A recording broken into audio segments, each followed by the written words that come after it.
neighborhood bragging rights. Garfield Bulldogs, Rainier Beach Vikings. Rainier Beach on the season 2-3, 2-2 in league play. Garfield is 4-2, 4-1 in league play. Rainier Beach had one of the games that was canceled, and so there have been a few games in the Metro League this year for a variety of reasons, and so that's why Rainier Beach has played one fewer game than the Bulldogs. But again, with that said, we are live here at Memorial Stadium under the lights Friday night at Memorial Stadium, and we've got family around us. I got my daughter Taylor and my godson Malachi Satterwhite. Malachi is in the house. What's up, my man? Eating some cotton candy. Oh yeah. All right. Yeah. So he ain't got no front teeth now. Yeah. I don't know what he's doing. All is good. He's in the hands of Auntie and got some cotton candy. Oh boy. Boy. Yes, indeed. So again, I want to remind you of a couple of things here before we get going in the broadcast. And obviously tonight we were broadcasting as well the Seattle City Council position District 4, but at Seattle, and I should say the Seattle City Council District 5 debate, you can hear it live right here on Rainier Avenue Radio Tuesday, October 17th. That will be held at North Seattle Community College or North Seattle College. And you can hear that live right here on Rainier Avenue Radio. We want to help assist you with being an informed voter. Where do the candidates stand on issues that you care about in your neighborhood, in your community? Well, find out right here on Rainier Avenue Radio. Also, even if you've had COVID before or gotten previous COVID booster shots, it's important to get this new COVID vaccine. I actually got mine yesterday, Edwin.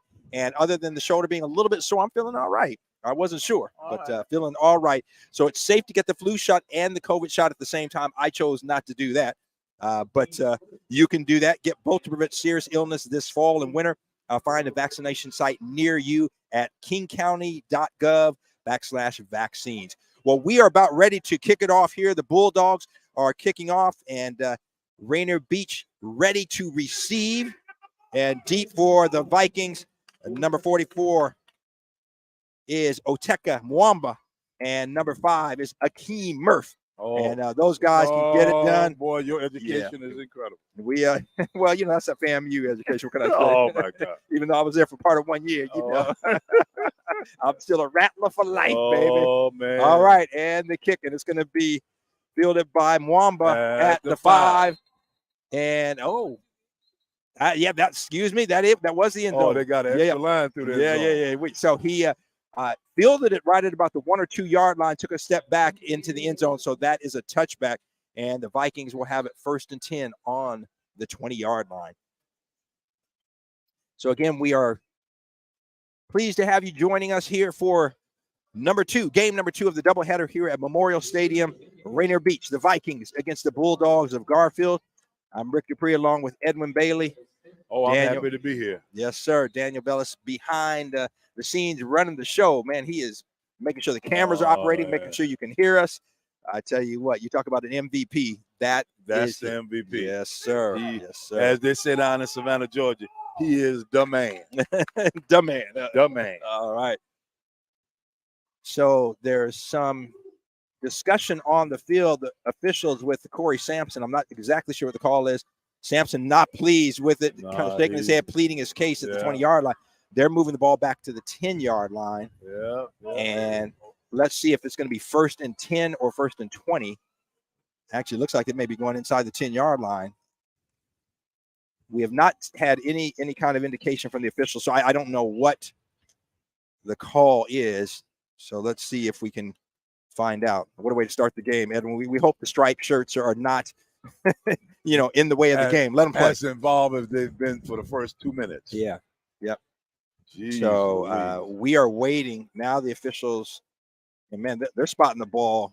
Oh, you know what? Well, no, that doesn't make sense. Hold on. They spotting the ball on the the 6 yard line? Yeah, well, the ball, it's on about the 2 yard line, it looks like. So I'm not sure why. We'll try to figure that out and get back to you. But right now, the handoff straight up the middle, and that is Damari King, and there is Damari King, I should say, and nowhere to go. He was met by several black shirts, and lucky to get back to the line of scrimmage. No, he didn't. He didn't. Actually, a loss of 1, so it's back to the 1 yard line.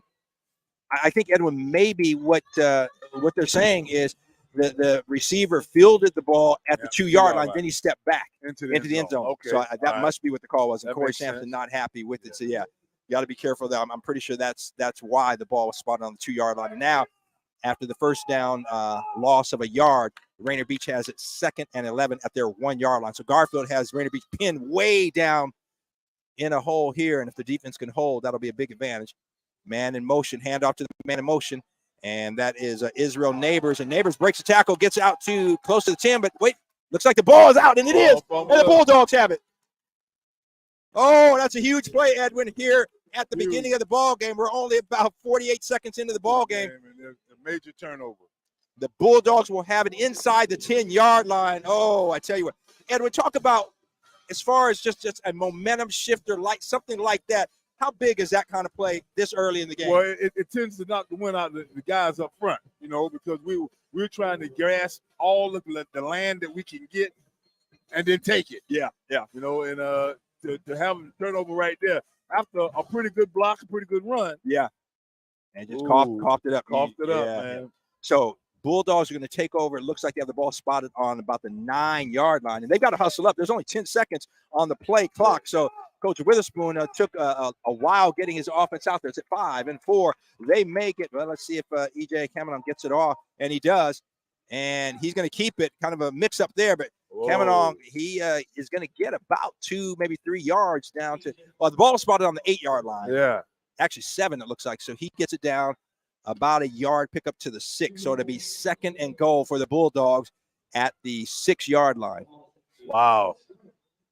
It's kind of crazy start, but we're gonna get it going. Yeah, it is. So the Bulldogs have Raylan Witherspoon, one of their top running backs, only a sophomore, and the coach's son. He is back after a couple of week absence because of he was in concussion protocol. He's not in the game now. It looks like back in the backfield. Is that my Bishop's grandson? That is, and nowhere to go for that was a number 26. Who is Zach? No, that can't be right. That's the kicker. I'm trying to make out the numbers here. I believe that was Malachi Walker, number 28. Oh, A really? little hard to see. Garfield's got the black uniforms and then the black numbers, outlined in gold. And so, I guess black and gold. Kind of hard to see. Crazy outline. All right, so a loss back to about the 8-yard line. It'll be 3rd and goal for the Bulldogs, needing to make something happen. Reggie Witherspoon, the 3rd, in motion. And Kamenong fakes the handoff to him and then just goes up the middle on a quarterback draw. Takes it down to about the 1-yard line. Oh, I sure hope this is not what I think it is. And that right tackle, it's coming back. Huge. Oh my, he can't be a child. And it's coming back, it looks like, waiting on the officials. So, well, he blocked down and he cleaned a clock and drug him for about 4 or 5 yards. And that didn't sit too well with the officials. Apparently. No, that didn't at all. So, and I tell you, a good play there by the quarterback, E.J. Kamenong. And I know I'm not pronouncing it right. I have asked Coach Witherspoon over the years because EJ, this as a senior now, I mean, he has been the quarterback since his freshman year. Oh, wow. And so he has really grown up in this program. And, Rick, solid quarterback makes good decisions. decisions. The other way, Rick. No, okay. That ball hadn't moved. Okay, so the ball will be. Matter of fact, they did close. They move it close. They move it half the distance. So it is 4th and goal. The ball's on about the 2-yard line. And ball's on the turf, and it's out. And Rainier Beach, someone trying to pick it up and run with it. And I tell you, the ball's all the way back to almost the 20-yard line. So E.J. Kamenong, he went back to hand off. The ball was knocked out. I think it may have hit one of his running backs. He didn't get it out on the ground. Then it was kicked back toward the 20-yard line. And so Rainier Beach will take over. They dodge a bullet there, Edwin. They'll take over on the 19-yard line. And it was not a change of possession at all. During that time. So what could have been a huge momentum shifter turns out not to be. The Vikings, again, dodge a bullet. The Garfield Bulldogs not able to take advantage of getting the fumble at the 8-yard line. which would have been a major feather in their cap. Yeah, absolutely. So the Rainier Beach Vikings with 9:16 left to go here in quarter number 1 take over 1st and 10 on the 19-yard line. Well, it's starting out a little rough. Yeah, a little sloppy. James Siva, the quarterback, calling the signals, and the officials. Okay, let's see what the call is here. I want to tell you what, the officials have been more involved in this game so far, Edwin, than anybody else. Oh, my goodness. It is something else. All right, let's see. They are conferring. So, again, if you just tuned in, this is our second of our doubleheader here at Memorial Stadium. O'Day, a big winner over Ballard. And a Rainier Beach win tonight makes O'Day the Metro League champion. So, a lot at stake for O'Day, but even more so for Rainier Beach, because if they win, they lock in, they being Rainier Beach, they lock in 4th place and they have a bye that first week of the playoffs. But right now, they have a 1st and 10 at the 19, so no call. 1st and 10 at the 19. Well, let's see what they're going to do, Rick. 2 receivers to the wide side of the field, the handoff right up the middle, and not a lot of room there. And boy, that was no push at the point of attack. Akeem Murph, and I tell you, Edwin, not a great exchange there. They're lucky the ball wasn't on the turf. Yeah, because I saw the ball at least twice. Yeah. So no gain on the play. 2nd and 10 for the Vikings at the 19-yard line. 8:55, and the clock is running here in the first quarter. So, a decent crowd here for the Bulldogs. Yeah. Senior night, and, nice little crowd there. And actually a few fans over on the more than a few fans on the Rainier Beach side as well. Yeah. We'll at some point maybe we'll get a shot of it. You can see it, but right now 2nd and 10 for the Vikings. We got some movement, and I believe it's going to be on the offense. Yeah. And it is. So that'll take the ball 5 yards back. So it'll be 2nd and 15 for the Vikings. It's not sound right now, Rick.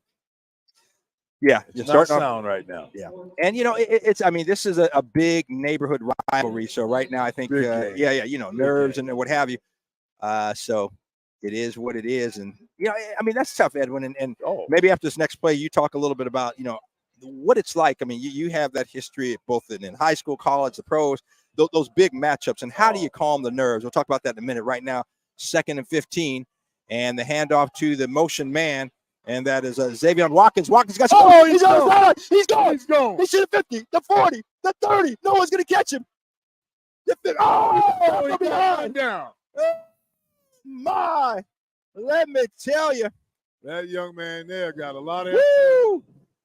Xavier Watkins went in motion, and the handoff went to him on the left side, and he broke containment when got on the sideline, and there was nobody there. And skirted the sideline. Yeah, and he was tackled from behind at about it looks like the 9-yard line. So huge, actually ball spotted at the 8-yard line. Huge play for the Vikings. Oh my goodness. When we had the Vikings last week, we did their game, and man, they had some big plays, especially in the second half. They got some guys and get it. Every time they needed one, Rick. Yeah. Every time they needed one, they gave it. And their defense was the MVP, as we talked about last week.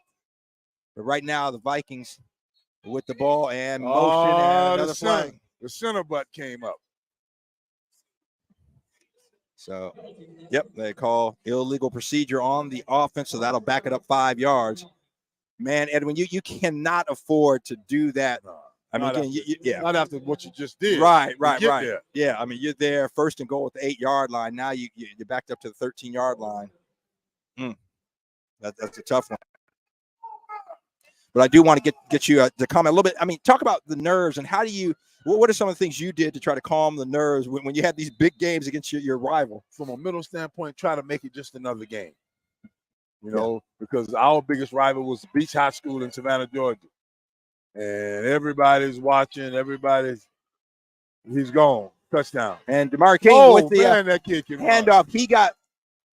King got hit at the line of scrimmage, bounced off, and then took it to the outside on the right side and looked like he had some room to go. But Rashawn Clark ran him down and stopped him for, I think it was no gain on that. No gain. No. Check that. It was about a gain of 5 because because they're back to the 9-yard line. So about 4-yard gain. Okay. 4-yard gain on that one. So it'll be 2nd and goal for the Vikings at the 9-yard line. So 2 receivers to the short side of the field, 1 receiver up top, and now guy in motion. They hand off to that motion man, cuts up, and man, there's nowhere to go. He's met by a number of black jerseys. That was a Leon Davis counsel, and it's pretty obvious, Rick, that they prepared for that play there. Yeah. They ran it both ways, and it got back. Counsel had nowhere to go.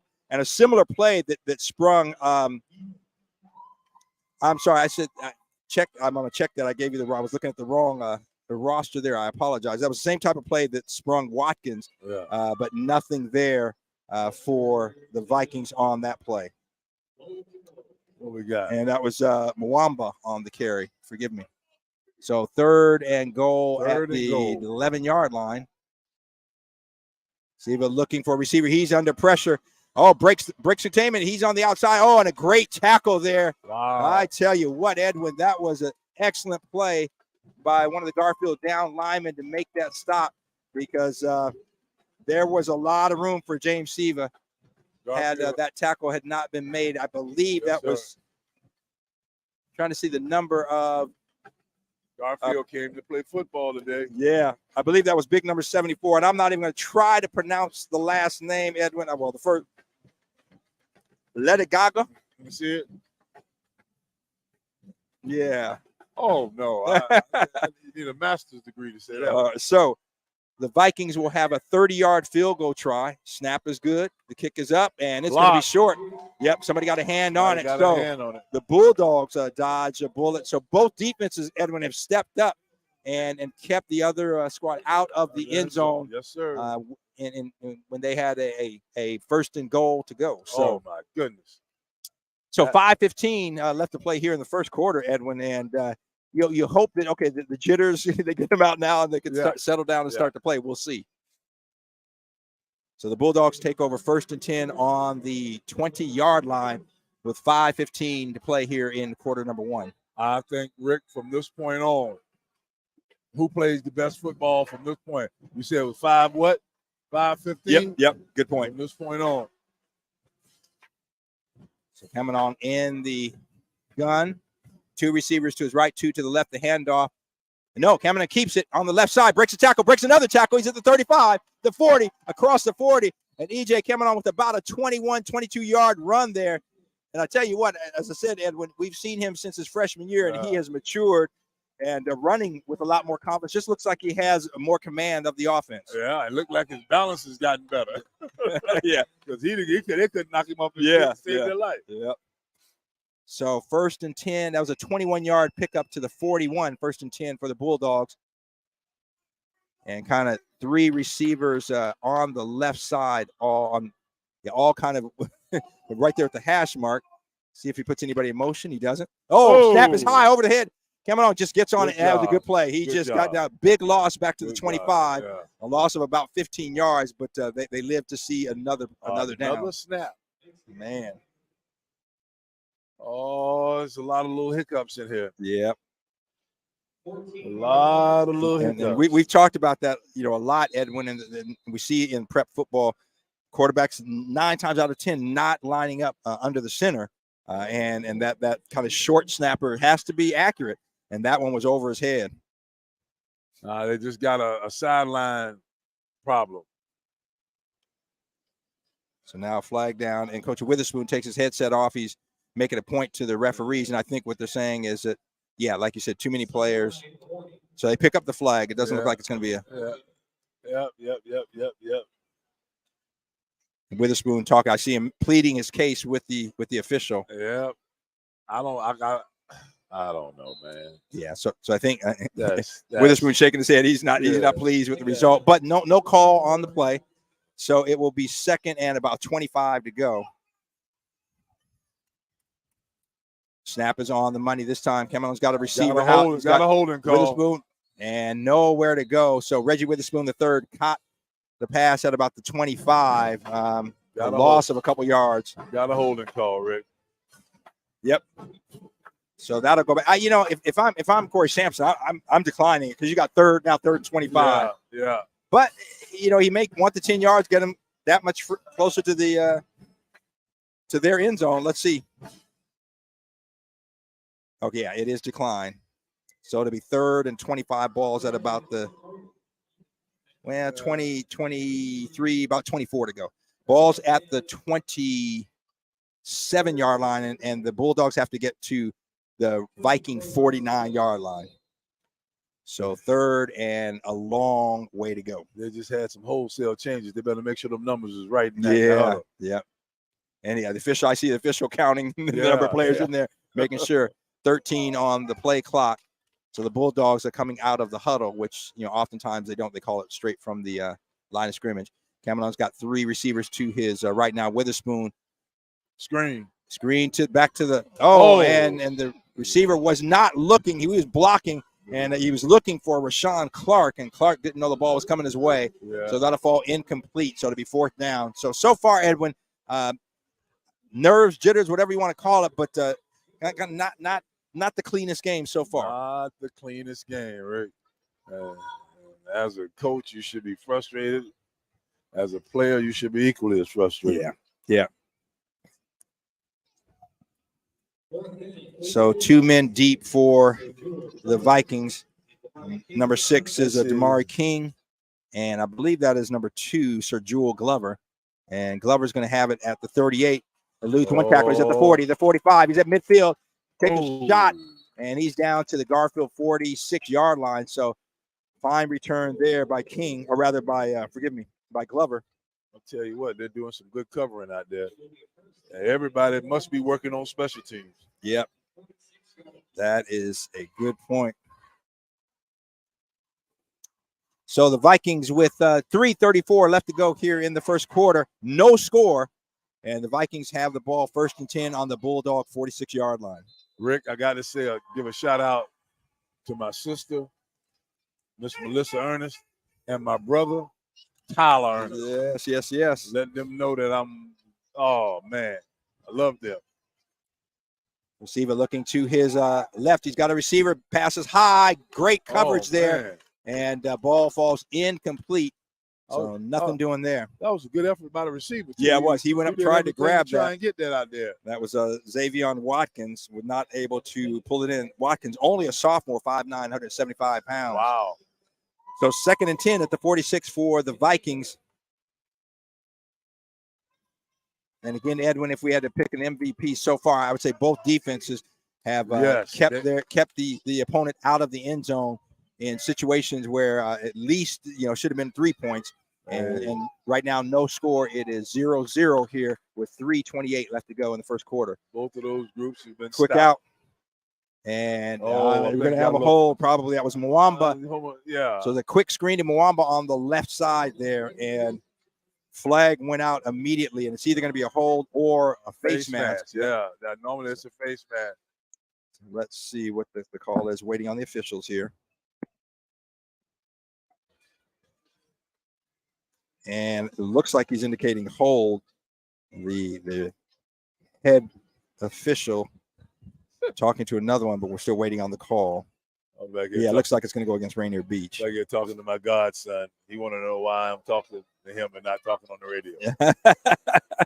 You're trying to keep Papa honest. Yeah. Get to work, Papa. All right, so still waiting. Okay. So just saying incomplete. Forgive me. Was a holding call, and the Bulldogs decline it. So it's going to be a third and about 12, 13 yards to go. Yeah. Ball's back at the 49-yard line. Got a lot of room to the left side. That receiver out there. High snap. Let's see if it gets it. Looking for a receiver. Oh, it's going to be picked up. It's going to be a pick 6. Oh, my. Nobody there. And that is number 1. Rashawn Clark takes it 50 yards. Pick 6. Touchdown, Garfield Bulldogs. Yes, sir. Yes, sir.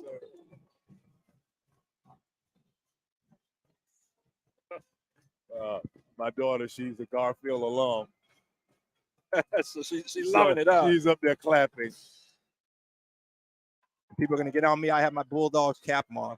I'm just trying to keep this dome warm, and I ain't got no hair on top like you. So and the cap just looked good. Hey, but I will claim it because Mama DuPree, Winnie DuPree, yes, sir. 1945 graduate of Garfield High School. Yes, sir. Yeah. Sound like a good one. Yeah. Yes, sir. Mama, see, so all of her siblings, she was the youngest of 5 siblings. They migrated from St. Louis area, the Missouri area, and all of her siblings went to Lincoln of Tacoma, which is where she should have went. Yeah. The reason she went to Garfield is her oldest brother was a Tuskegee Airman. He was in the war, and my aunt, my mother's sister-in-law, was living in Yesler Terrace at that time, housing for military families. Right. And the extra point is good, by the way. And they taught my grandmother and to let my mom come live with her so she wouldn't be alone. Good. So my mom, the only one of her 5 siblings, ended up going to Garfield, graduated in 1945. Wow. Yeah. Wow. That had to be a great time. Yeah, it was interesting. Yeah, interesting. Mom had some interesting stories, but had a lot of good friends. She used to have a lot of her classmates. They would have the women would get together at the house. Oh man, hear them talking back then. I remember that when I was a kid. They used to have a lot of fun, man. Yeah. My mother was something special. Yes, sir. Well, you had to be. Yeah, you had to be. So with 3:09 left to play in the first quarter, I was going to say first half, but the first quarter, Garfield strikes first, a 50-yard pick six. Rashawn Clark, he got it, and when he intercepted it, Edwin, there was nobody between him and the end zone, and he literally jogged it in. All the way. Took it in. So the Bulldogs, with the first big play of the ball game, lead it 7-0. I didn't hear my daughter screaming or hollering about Garfield touchdown. So. But she's back there clapping. All right. And she's also a graduate of Texas Southern. Whoa, good kick fielded at the 10-yard line. And out to the 25 to 30. Got some room to 35 to 40. And knocked out at about the 42-yard line. And that was Oteka Mwamba. And we saw Mwamba last week. He is a threat anywhere on the field when he gets his hands on the ball. And a good return there of about 30, let's see where they mark it, 32 yards out to the 42-yard line. So if you just joined us, this is game number 2 of the doubleheader here at Memorial Stadium. I'm Rick DuPree. He is Edwin Bailey, and we are live here at Leon H. Brigham Field. Memorial Stadium is what we call it here in Seattle. And the Garfield Bulldogs needing a win to then play for the Metro Championship next week against O'Day with a win. The Bulldogs will have that. If they lose, O'Day will be the outright winner of the Metro League. Right now, 1st and 10 on the 42-yard line. Rick, Edwin is what? And off right up the middle. Oh, and he's gonna be gone. This is number 6, Jamal King. King to the 20, the 15, and he's knocked out of bounds. Oh, King! I tell you what effort by that defensive back. King went up the middle, on the left side, Edwin, and then bounced out, and there was nobody there. And for the second time, Rashawn Clark, number 1, makes a touchdown-saving tackle. Got to go get him. Yep, he knocked King out of bounds. And let's see where they spot the ball, right at the 10-yard line. So it'll be – actually, I think – let's see if they're saying it's 1st and goal. No, I think it's right inside the 10-yard line. So it will be 1st and goal. 1st and goal for the Vikings for the second time. See if they can punch it in or get some points on the board here. Now their second time having a 1st and goal. Let's not go backwards again. So Siva with 2 receivers to his right, the wide side of the field, hands off up the middle. And wow. Oh my goodness, and a great run. Akeem Murph takes it in 10 yards, touchdown, Murph. And so the Vikings strike right back, and they get on the board with 2:44 left to play. Edwin, that only took them about 20 seconds total. I tell you what, Rick, I like that up inside. That's man on man. Yeah, somebody's down. You got to kid this down. So Garfield player down. We will let you know who that is as soon as we know. We hope it's nothing serious.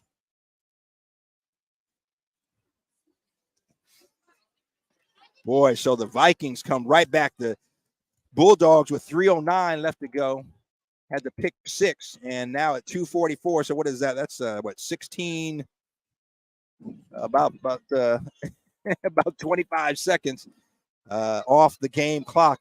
And the Vikings with the big run all the way down to the 10-yard line.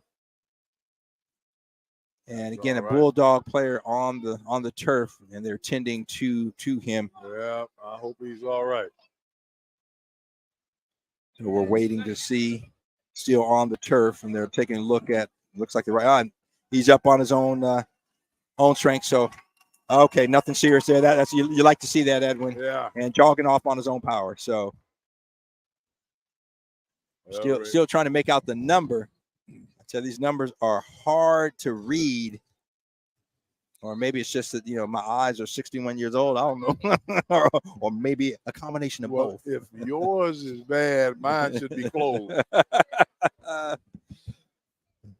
But fortunately, nothing serious in the player. Okay, and jogs off. That's great. So the extra point try. It looks like the Vikings are going to go for 2 here, Edwin. So they're going to try to punch it in. And, when we saw that last week, they are not the most efficient kicking. So going for the 2-point conversion here. I think it might be best to go back left. So the handoff to Murph, one on the right side, and nothing doing there. He is stopped for a loss. So with that, the Bulldogs lead it 7-6. 2:44 left to play here in the first quarter of our doubleheader, the second game of the doubleheader here at Memorial Stadium, the Bulldogs and the Vikings. So there are a lot of games, a lot of things happening tonight. We'll, when we get a short break in action, I'll throw it to Daniel. He can update you. But right now, 2:44 left to go here in the first quarter. And we're taking a look at the Space Needle, and we are under the lights here at Memorial Stadium. And Edwin, I'm still looking out. Let's see. I see maybe one. I remember a couple years ago, we would look out, and there were like 5, 6, 7 different cranes you could see. Yeah. Now I think I see maybe a couple. Only all you got now is a new building. Yeah. But they are still building as well. So I love more this to city, come. Man. More I to love come. this city. They brought me here as a 22-year-old. As a 22-year-old. Woo! Yeah. Them were the days. Hey, I want to remind our listeners that ACE Academy's second annual Night of Excellence, the Masquerade Gala, is a spectacular event dedicated to celebrating the empowerment of young African-American men in education, health, and college and career exploration. With a live DJ and a 360 photo experience, attendees are sure to have an unforgettable evening. That is next Saturday, the 21st. Their event will take place at the stunning Fairmont Olympic Hotel in downtown Seattle. Doors open at 5:30. You can reserve your seats now by going to aceacademywa.org. And the kick is fielded at the, oh my goodness, this looks like Witherspoon, and he's past one guy, and no one's going to catch him. Reggie Witherspoon takes it all the way back. Touchdown, Bulldogs, 90-plus yards. Witherspoon, but there's a flag back to the 35. It's going to come back. And that flag is on the far hash. On the far hash. And it's those plays, man, Edwin, where you say, you're nowhere near the runner, just let the guy go. Let it go. Hey. Oh, I think there was just a little divine work in that. So Witherspoon took it and cut back to the left side, and he's a 2-time state champion in the 100 and 200 meters, and helped the Seattle Academy, where he attends, win the boys' state title last year. And pardon my grammar, but ain't no one gonna catch him. No, sir. Except that yellow flag. So that's gonna bring it back. Oh, Edwin, I mean, you love your guys are trying to block for you, but man, I used to hate that. I broke one and it got called back. I'm like, dude, man, just let him go. He wasn't gonna get me anyway. That's it. That's it. You reroute him. That's all you got to do.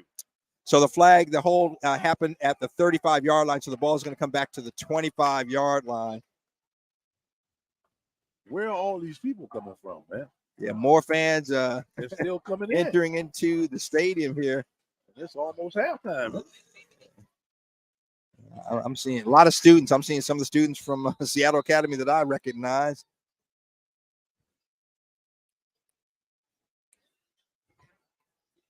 So EJ Cameron on the quarterback, encouraging his players, clapping his hands. So the ball is on the left hash. He's got one receiver wide to his right, one to his left, 2 running backs behind him, and a tight end.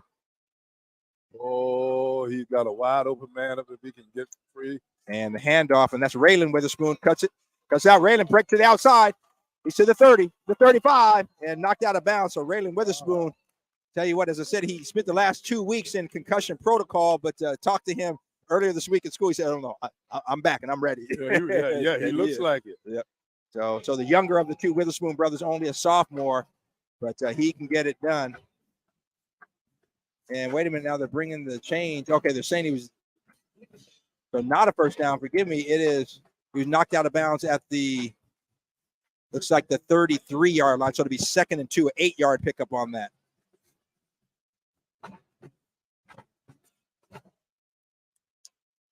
So again, Cameron under center. The receiver to his right, to his left, handoff to Witherspoon to the left side. Witherspoon cutting up past the 45. And I tell you what, he's got some shifty feet, and he indicates first down on that Raylan Witherspoon. My goodness. Yes, he is.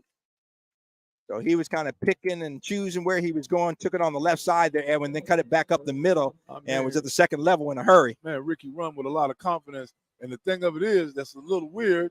He's not the biggest guy in the world. Oh, no. He's not. He's running like he's 250. Yeah. Hand off to Witherspoon again. He's coming out to the right, cuts it up. Pass and a flag. He's past the 40, inside the 40 to about the 37, but the backside. And again, Edwin, that's again, you're totally out of the play. And I get it, you're trying to make a play as a lineman, a receiver, making the block. But, if your guy, the play is to the opposite side, if you don't hold. Why? Yeah. I mean, you're on the backside. So that was a pickup of about 14 yards. Just going to come back. The hold occurred at about the 50-yard line. So about 2 yards ahead of where the line of scrimmage was. So I think it'll go back to the 40. So that's going to make it a 1st and 18. So again, the holding penalties are from the spot of the foul, not back in the day when we played, when it was from the line of scrimmage. So it will be 1st and 18 for the Bulldogs at their own 40-yard line. That's 3 straight carries to Raylan Witherspoon, and he was moving the sticks. Yes, sir. So his older brother, Reggie, the third, checks in. I like that. And we got about a minute and a half left to go here in the first half. Now Raylan Witherspoon, the lone back. And his older brother in motion. Now Cameron looking to his right. Now he's going to tuck it and run. And Cameron gets hit on the sideline, picks up about 3-4 yards maybe. Maybe more like 2 or 3. We'll see where they spot it. So EJ was going away from the strong side where his receivers were. And the one receiver on the right side just could not get open. He didn't feel comfortable. So he being EJ Cameron, the quarterback, tucked it and picked up about 2 yards. So it will be 2nd and 16 at the 42-yard line. I like what Garfield is bringing to the table from a running back standpoint. Yeah, and trying to get some control of that. The line of scrimmage are doing a good job so far, creating some holes there. They're creating slices now. And whistle blows, and Bulldogs call timeout. So they're getting ready to run out the play clock. And then when we see that too much, it's like, man, you got to get the play, get it in, go. And we just see that too much here. Yes. In prep football, and I'm not sure what it is. Yeah.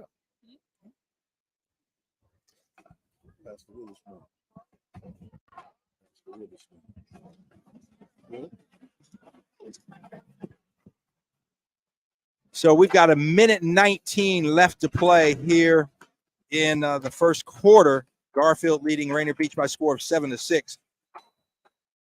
And we've mentioned the Witherspoons, Reggie Witherspoon Jr., the head coach and son of Bishop Reggie Witherspoon. We actually asked the Bishop if he would come up during halftime, so we're going to try to grab him. And it's got to be a proud moment for him. His son, his grandson's on the sideline playing for his alma mater, the Garfield Bulldogs, also the alma mater of our mayor, Mr. Bruce Harrell.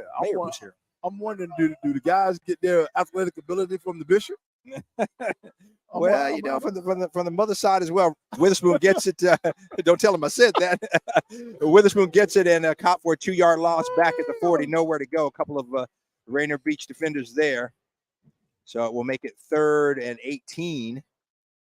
Okay. Yeah, Bishop's wife is Delgado, and great athletes. Curtis Delgado, great running back down at Portland State, and I believe was in the Chargers organization for a while, if I'm not mistaken. Okay. But Curtis could play.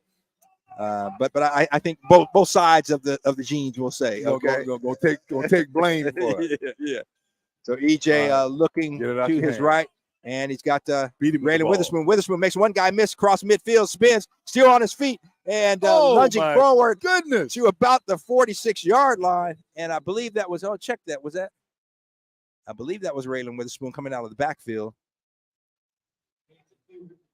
Is that 9? I believe it was number 5. Yeah, it was Rainier Witherspoon. Yeah. So he gives the Bulldogs a shot here. It's going to be a 4th and about 3.5 yards to go. We'll call it 4th and 4. As they say, Rick, run it behind your horse. Yeah. Whichever your horse is out there, run it right there, and you should be able to get it. So Bulldogs have 2 receivers to the right, 2 to the left. Cameron is in now, sends Witherspoon in motion. And he's got a receiver open, and it's going to be a first down. Oh, good play. He dropped it in there. Great play by the quarterback. Who's this quarterback? EJ Cameron. He's been there, like I said, since freshman year. And I believe that was Nathaniel Cook that got it. So Cook knew where the sticks were, where the marker was, and got right there and hooked it off. And there's a timing play, and Cameron got him the ball.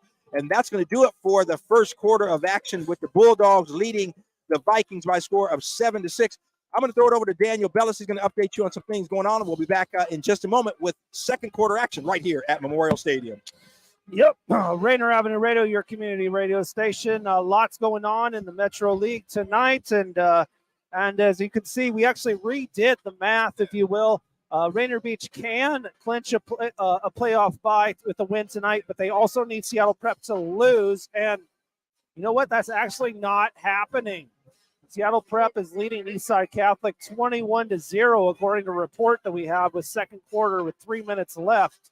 A surprise upset of the number 3 team, which might prevent Rainier Beach from clinching a bye by the end of the night.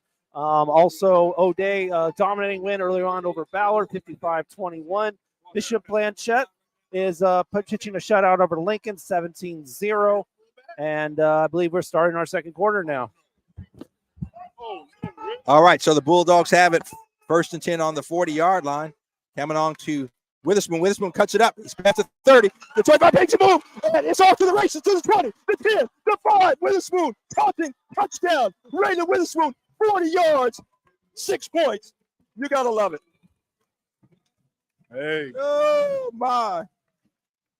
Those big hogs up front, Edwin, they're doing a job. As much as I like to run, that big old fullback, I mean, he leveled about 3 or 4 of them. And he's gone. Yeah, Witherspoon came up, made the cut back to the right, and kind of split a couple defenders. I ain't seen that since Joe Washington left the league. Ooh, you talking. Joe Washington, and that's a Joe Washington type running back. Yeah. You know, that's a good point. People don't remember. The younger ones don't know Joe Washington. Just go back, do a Google search, Joe Washington at Oklahoma. Oh, my goodness. Ooh, come on, Edwin. A little undersized. And if you one-on-one out there with him on the field, you are beat. Yeah. You know, another one from this area that's just like that, Terry Metcalf. Oh, my. Come on. Oh. Terry, I mean, so some of the younger people are familiar with his son, Eric Metcalf. Yes. Who had a lot of the same style. Oh, yeah. But for the Cardinals. Yeah. Oh, my goodness. Terry Metcalf was so Terry went to Franklin High School, and then, he was a beast there with John Coryell was the coach at St. Louis.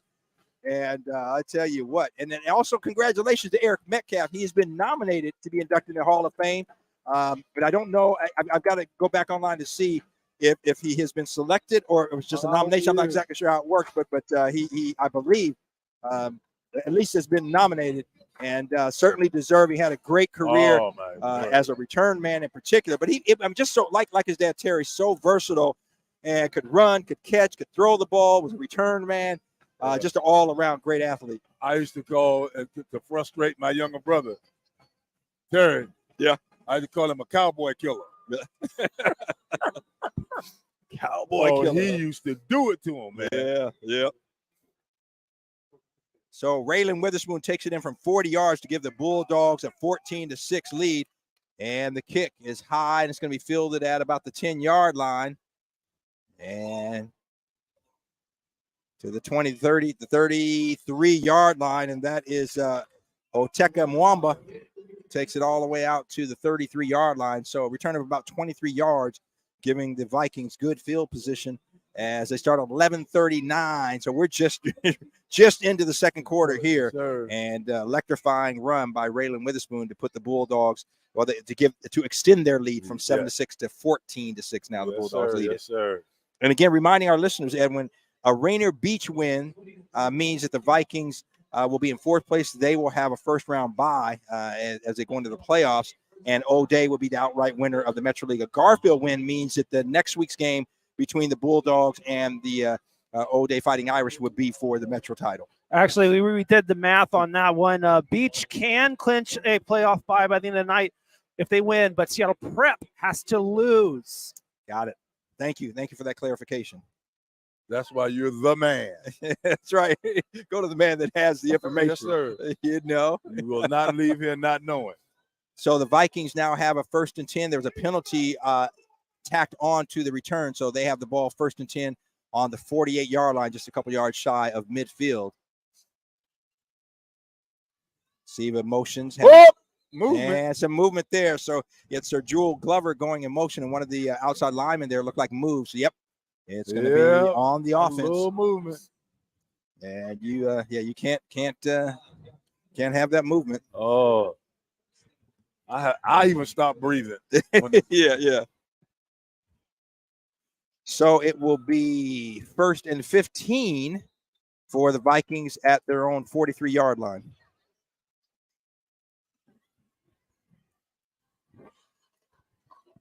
See what two receivers to the wide side of the field now motions his receiver from the right to the left, the handoff up the middle. Not a lot of room, but making his way for maybe a couple yards. We'll give him 2, maybe 3 yards. I think it's 2 to the 44.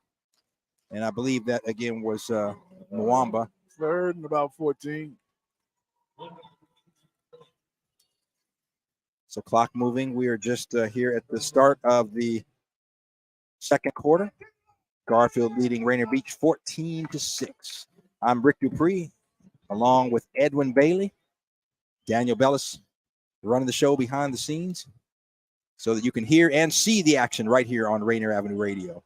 Man in motion, and just a quick little and on the corner there. And a little running room there for Akeem Murph. Created a little something fun. He made it work. So it was really just almost like a little screen. Murph at the front of running back position just kind of flared out, and Siva just dropped the ball to him, and he picked up a long handoff. Yep. Yeah, exactly. A long handoff. And Murph used his speed and picked up a couple of yards. He's out to the 48-yard, or check that 46-yard line. So it'd be a 3rd and 12 on the 46-yard line for the Vikings. Oh, Rick, how many snacks did you bring today, man? Well, you have Mr. Yasutake to thank for that. I didn't bring any snacks. Y'all too, man. Y'all gonna have my blood sugar up. And need I remind the listeners that whenever you make a call for food, it just appears. I'll tell that story again for our listeners in a minute. The very first game we ever did on Rainier Avenue Radio here, and the snap is high, and Siva can't field it, and he's going to be sacked for a big loss. And in there to bring him down is number 56, Casey Frost. And he's going to be, and there's a flag on the far side of the field as well. So we'll see what that is. I thought that was Frost, but it may have been Dominic Harden. It was either 56 or 50. I trying to make the number out. Okay, and there was a face mask on Rainier Beach. That'll be declined. So a loss all the way back to the 30-yard line, Edwin. So that's going to be 4th and a mile to go. So undoubtedly the kicking team, punting team will come on the field for the Vikings.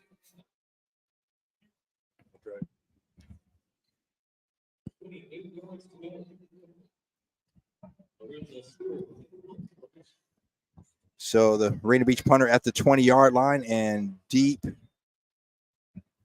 for the Bulldogs. I'll tell you, and we've got a flag. Okay, so I don't know if there's some movement there, Edwin, or somebody's not on the line of scrimmage. Yeah, because a pre-snap flag, so not sure what the call is. We'll see what the official gives us. I'm trying to make the number out of the like you was doing offside.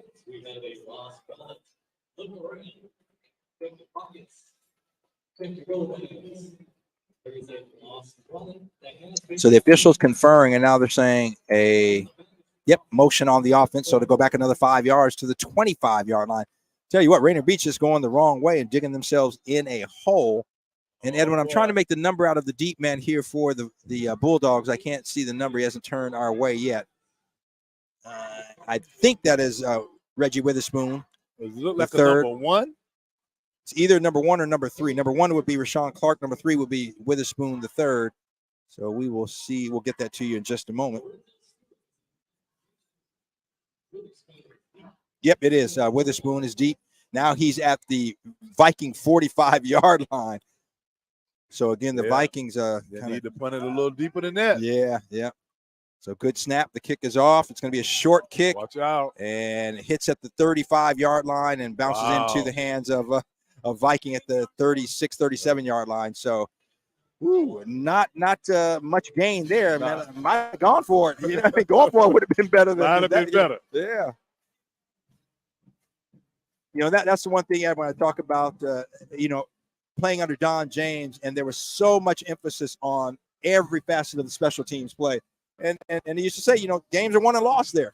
A missed extra point here, a block kick there, and it's a different ball game. And so that was something that there was we used to drill it. Hands team, receiving team. Special team. Yeah. If you're not special, you cannot play on it. Yep. So 10 seconds on the play clock. Long. And the handoff, and Witherspoon, he's going to be stopped for a loss back to the 42, 43-yard line. So loss of about 4, maybe 5 yards. Yeah, loss of 5.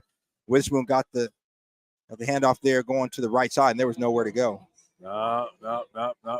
Somebody got to put a hat on that defender. Yeah, Vikings had penetration there, and there was nowhere for Witherspoon to go. So it'll be 2nd and 15.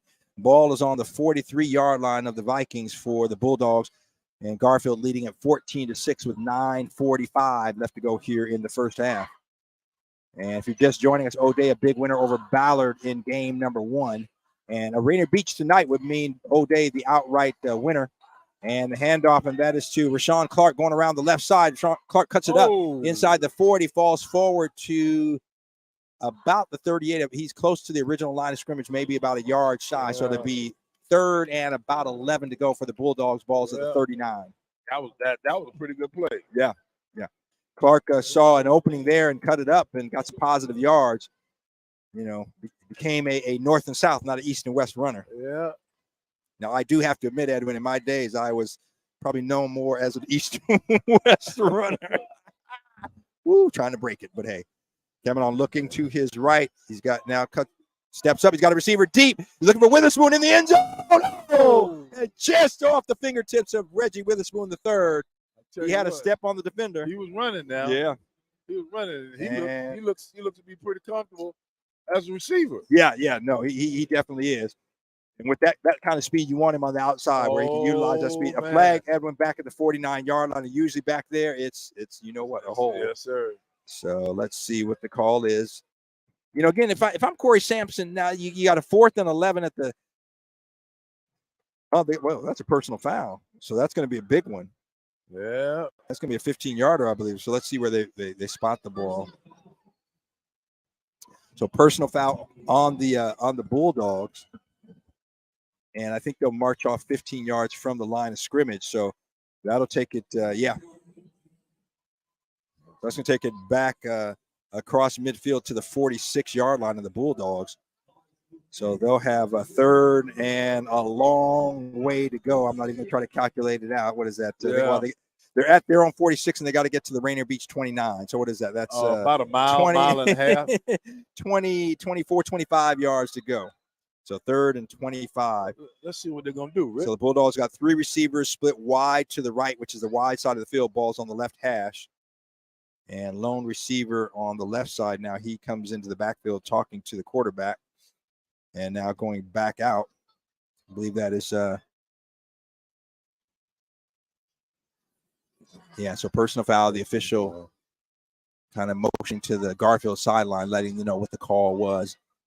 One of the other officials standing over the ball. They haven't. Oh, now they're moving the ball. Hold on. What in the world going on? Really? So.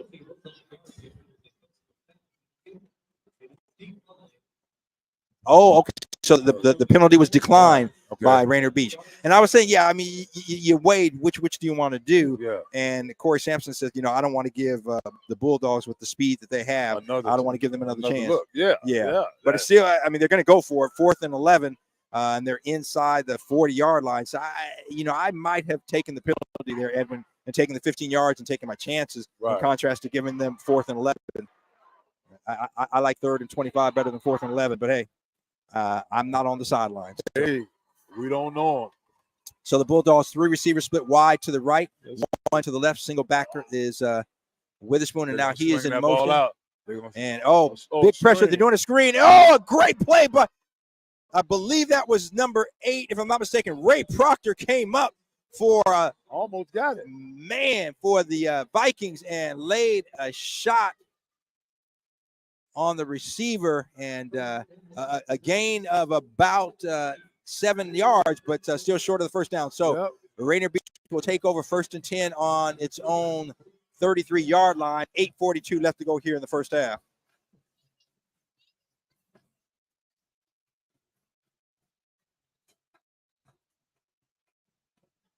A nice crowd is filled in here on both sides of the field, but a larger crowd here on the Bulldog side. Pretty full here in the stands in front of us, but Edwin, as we look to our side and behind us, we're in the higher level, and Rick, you had me looking backwards. Yeah, I'm sorry. And we missed the play there. I apologize. Sacked there by the Bulldogs coming in, and so it'll be 2nd and long. Ball spotted back at the 24-yard line, so a loss of 9 on that play, so it'll be 2nd and 19 for the Vikings. This is where we need that spotter, Edwin. Yeah, we gotta.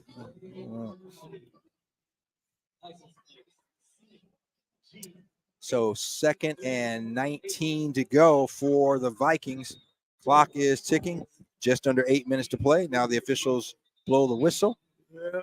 And the Vikings are going to call a timeout.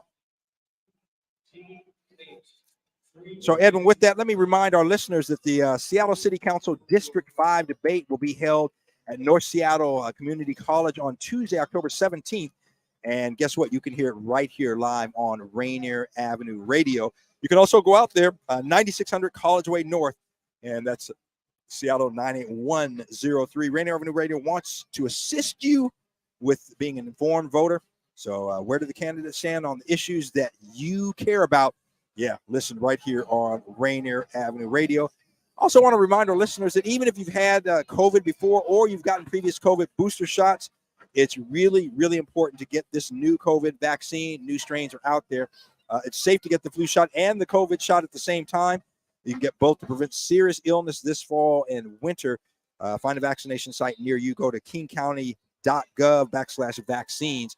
I had my flu shot last Sunday, and then just yesterday have my COVID vaccine. Rick, I think you done convinced me to go on ahead and get it done. Whoa. Yep. And our pitch to the right side there. Not a lot of room for the running back. I believe that was number 6 is a Damari King. And we got a Rainier Beach player down at about the 32-yard line. He's in pain. Yeah, he is in pain. Moving around, so I don't think it's anything serious, but that's Oteka Mwamba, who's down on the I believe it's Oteka Mwamba, we'll see. Down on the turf, and now the Rainier Beach staff there with him, looking him over. He is on his back. Again, probably one of those things, Edwin, where you take a shot. It could be a stinger or something like that. Because he was moving around, so that's a good sign. His legs and everything. I don't think it's anything with the knee or ankles or anything like that. Everything is working. Might have caught something in the rib. Yeah. So they're tending to him on the 33-yard line. And it's going to be a 3rd and long. The ball is back at the 20, about the 20-yard line, maybe the 21. Let's see where they spotted it. They've got to get all the way out to the 43 for a first down. Uh-oh. Some of those snacks blowing away. Oh, I'm going to catch them. I'm going to catch them. Yeah. Okay, now Mwamba sitting up. That's a good sign. Yeah. And helped up. Maybe a leg. He's looking down. Yeah. Okay, he's putting his full weight on. Thank you. On it, but looks like maybe he's walking off on his own power and putting his full weight on. So that's a good sign, Edwin. Yeah, that's a real good sign. I think it might be something in that upper chest or lower back. So while he steps off, that'll make it 3rd and long for the Vikings. They've got about 3rd and about 23 to go. So slow-moving game. 7:45 left to go here in the first half. Garfield leading Rainier Beach by a score of 14-6. Bulldogs with a win will then go into their final game of the regular season next week against O'Day. I believe the game is at West Seattle Stadium, and that will be for the Metro Championship. And I know we are scheduled to be here. Maybe can we talk somebody into getting out there and get that game? We'll see. But right now we're scheduled to be here for a doubleheader once again. I hope you've enjoyed our coverage all season long. Doubleheaders here at Memorial Stadium. Well, I have definitely enjoyed doing it. Oh, yeah. So pass over the middle. Receiver is open there at the 30 and breaking a couple tackles. That is number 13, Xavion Watkins, and a flag late, and it might be a late hit or a face mask. So let's see what the call is. That could tack on some yardage and get Rainier Beach close to the first down, depending on the call. We'll see. So the officials conferring at the 35, 35-yard line, which is where the play ended, where Glover was tackled. Or check that. Where Watkins was tackled. So now the officials coming out talking to Coach Witherspoon. So 2 officials coming over talking to Witherspoon on the sideline, and then another official went over and talking to Sampson. And by the motion, it looks like it's going to be on Rainier Beach because Sampson is pleading his case. It looks like there. We'll see. Okay, yeah. So the holding on Rainier Beach declined. So it'll be 4th and about 8 yards to go. And look at this big guy running off, trying to get off there. Whoa, Bulldog, that was a big boy. He was sprinting to get off the field, make sure he didn't have 12 men on there. To give him some oxygen. And blitz coming, and pass is low and incomplete. That hit the ground. So a lot of pressure coming in on the quarterback, Steve. He did a good job getting rid of it. Yeah, he got but rid it was of on the turf and incomplete. So turnover on downs. The Bulldogs will take over. He got it out of his hand, Rick. Yep. The Bulldogs will take over 1st and 10, I believe, on the 35-yard line of the Vikings. Wow. Well.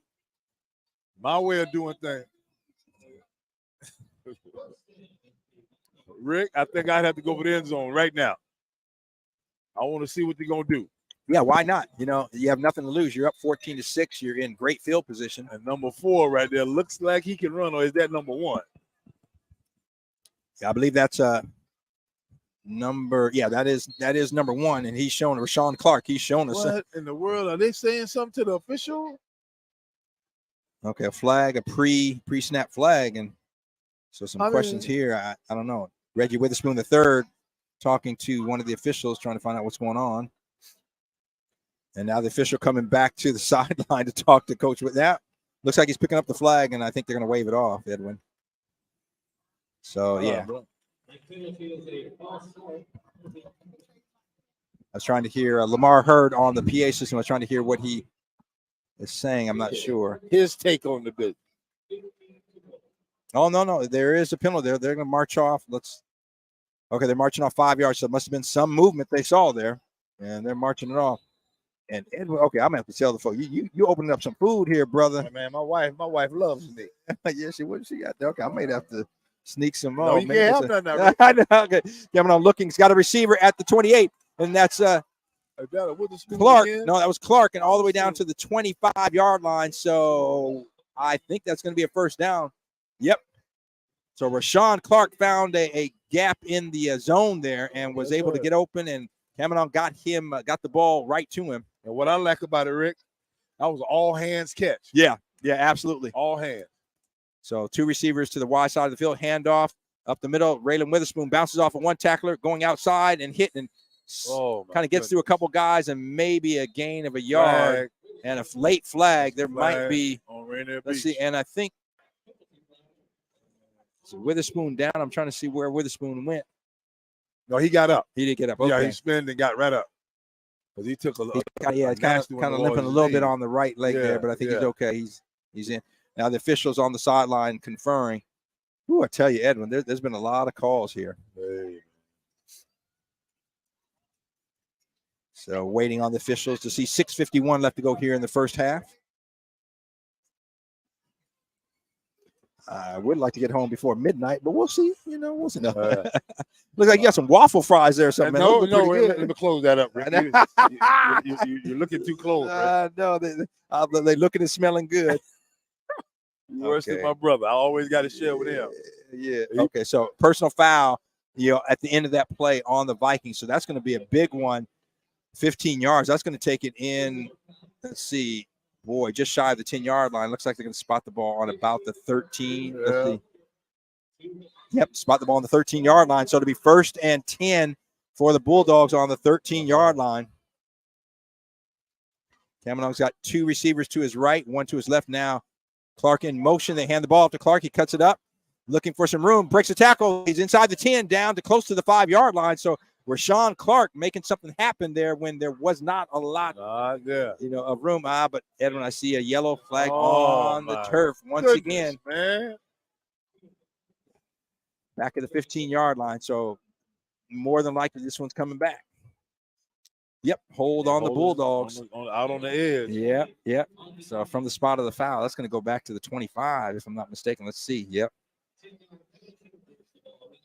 So from a 1st and 10 at the 13, now you've got a 1st and 22 or so at the 25-yard line.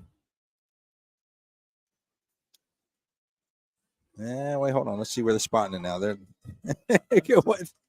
I'll tell you what now, Rick. The official marked it off. Now they're going back to now they're going back. Yeah. Now, Rick, now I grew up in Georgia. Right. About 80 miles north of Florida.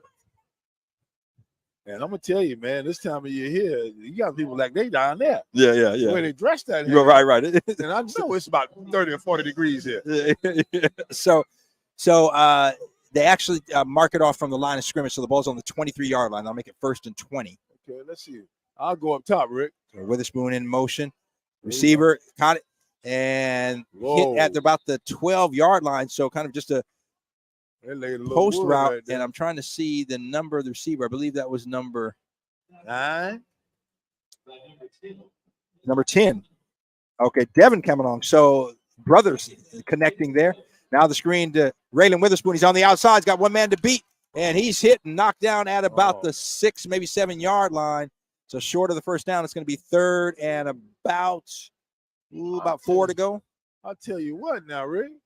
That little fella there don't shy off from contact. No, he doesn't. He's a tough kid, and he's got he gets from 0 to 60 man, in a hurry.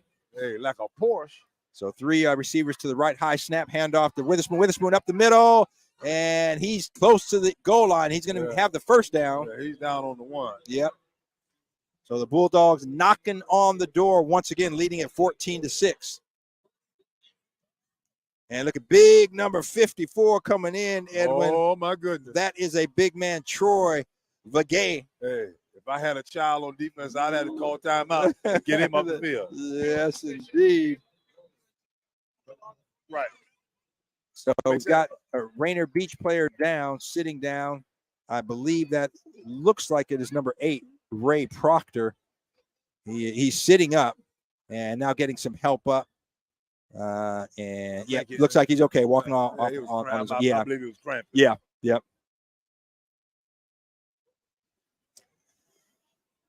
So the Bulldogs now have 1st and 10. Forgive me, 1st and goal, I should say, on the 2-yard line. So that's looks like where they spotted it. So that the big number 54, and he's got to be about 300. Edwin, his calves are as big as my legs. Oh. His calves about as big as I am. I know they're as big as I am. Let's see what he's gonna do here on the edge. He's leading, handoff to Witherspoon. Oh, on the backside coming in, and a great play. That was number 23, I believe it was. Yeah. Marcel Burns, man, he shot in on the weak side there and made the tackle for a loss of maybe 1.5 yards, maybe 2 yards. So to be second and goal from the 4-yard line. They didn't get anybody cut off on the backside. No, they didn't. And he got there in a hurry. Now, if they're slick, they'll do the same thing again and let that quarterback boot out with it. Because he can't play on both. So handoff to Witherspoon. He bounces it outside and uses the speed, and he's in there. Touchdown. Let's wait another mark. Yep, touchdown. 4-yard touchdown run. Raylan Witherspoon at the 4:15 mark.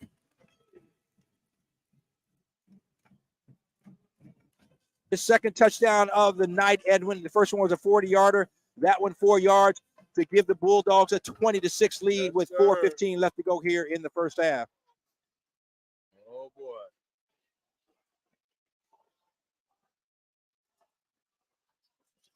So it took a while. We had some flags on the turf, but eventually the Bulldogs made it in there. They dusted off. Make it look pretty good. And the PAT, point after touchdown. Oh. And the snap is good. The kick is up, and it is good. And so that makes the score 21-6 with 4:15 left to go here in quarter number 2. The Bulldogs leading the Vikings.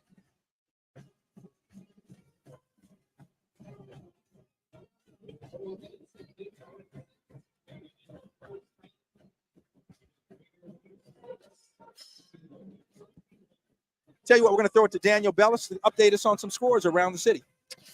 All right, yes, sir. Let's throw the big board up for you real quick, and you can see scores as they're coming in right now. And big upset in the works right now with Seattle Prep leading Eastside Catholic 21-0 in the second quarter. Wow. We're not, although it's being reported to us, we don't know if it's accurate or what, but that's what's being told to us. Number 2 Arlington is cruising in the fourth quarter, pitching a shutout over Oak Harbor, 45-0. Same with Yelm over number 20 Timberline. That's 44-0. And also Kennewick over there on the east side of the state, 44-0 there, third quarter. Thank you, Daniel. I said around the city, but that's really around the state.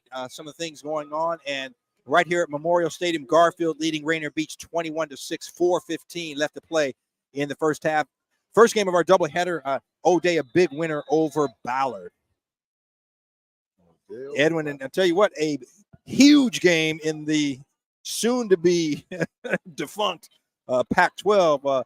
Oregon here in town to take on the Huskies, number 8 Oregon against number 7 Washington. That is going to be a game tomorrow. But right now, yes. But right now, the return, and that is looking for some room, and going from one side of the field to the other is Oteka Mwamba, and knocked out of bounds at about the 25-yard line. Oteka is a little shifty, isn't he? Yeah, he really is. We saw him last week, and so he's a threat anywhere on the field. Yes, if he gets his hands on the ball, watch out. But yeah, big game. And I tell you, last year, Edwin, I remember the first couple games in, I didn't see either of the Huskies games and didn't know a lot. I heard about this quarterback, and I was like, hey, who is this guy? And well, I tell you what, Michael Penix Jr. Penix Jr. is a player. He is. I mean, he makes any throw he wants to make. Yes. And just incredible. And he is deadly accurate. So I was reading an article, SI article, and Morris, the backup quarterback, said, he's at a different level, his ability to read the defense and know where his guys are. And it's really cool because he, could have gone pro last year. He said, I want to stay here in another year. Develop. Yeah. And it was actually before he had an NIL deal. He knew he would have something. Mwamba with the ball, short pass out past the 30 and knocked out of bounds at about the 33-yard line. But he figured he was going to get an NIL deal, name, image, likeness. But it was before he had a deal, and he announced, no, I'm staying. And that receiver corps decided to stay as well. And this is the most potent passing offense in college football. Yes. And than the Huskies had for a while. Yeah. I mean, Kalen DeBoer has done a job, came in and, off of a losing season, and man, he has done a tremendous job. And talking to some people with the Seattle Cares mentoring program and 4C's coalition, and they're talking about, what a kind and good young gentleman that Penix is. Not only just a great player, but he, in their mentoring program, working, with them, and as equally good a person as he is a player. That's great. That's a great idea. That's great to know. Pass to a Damari King. He takes it out to the 36, and that is going to be a first down. So the Vikings will have a 1st and 10 on their own 36-yard line. 3:24 left to play here in the first half. Garfield leading by a score of 21-6. Let's see what's going to happen here, Rick. So 2 receivers to the right, 1 to the left, the wide side of the field. And now Siva looking, and he's going to be sacked, and there's going to be a hold as well. I think. Hold, yeah. I see a flag back there. So I'm going to take the sack. The sack is going to be a loss of about 7-8 yards. I'll tell you what, Rick, that defensive end that's playing in this side is a big, talented-looking kid. I mean, he took off the ball. The guy got the sack because they were trying to rush to get over there to get some help with him. Right. So the officials conferring. Come on, it was a hold. Just call it and see if either the Bulldogs take it or decline it, and we go. They have to have a meeting for everything. Right. It's like, come on, fellas. That team done come out the huddle. They're ready to play. Right. Now the other officials coming, so all of them huddled up there at the 30-yard line. How much is it to discuss? Oh boy. I'm sorry, Edwin. I'm getting impatient here with these officials. You. Here they come. Hold, and it's declined. Come on. That's what I said. I'm gonna take the sack and the down. All right. I've been frustrated with them since I got my first holding call in popcorn. You've been frustrated with the striped shirts ever since. Oh, yes, indeed. So 2:58 left to go here in the first half, and the Vikings a 2nd and about 18 to go. Pass over the top of receivers, wide open, nobody there, Edwin, and he's got it. He's going to go to 30, the 20, the 15, the 10, touchdown. Oh, my goodness. There was a blown coverage of something. They must only have 10 people on the field. So Jewel Glover, and there was nobody out there, and Siva just tossed the ball to him, and there was nobody between Sir Jewel Glover and the end zone, and he takes it in. Oh, my. Touchdown, Rainier Beach. Wow. I mean, there wasn't even nobody 10, 15 yards behind. Yeah, no, there wasn't. And when I believe that was, I think the ball was spotted. I'm trying to get my numbers right. I think the ball was on about the 23. I want to say it was about a 77-yarder is what I'm going to call it. So Siva to Glover. Hey. And either a blown coverage or again, like you said, not enough guys on the field because there's nobody out there on him. Hey, I mean, 10 yards behind him, and 10 yards to the inside. Right. And good recognition. So looking for the pass over to Mwamba from Siva for the 2-point conversion, but Mwamba can't bring it in. So that is no good. That'll make the score 21-12 here with 2:38 left to go in the first half.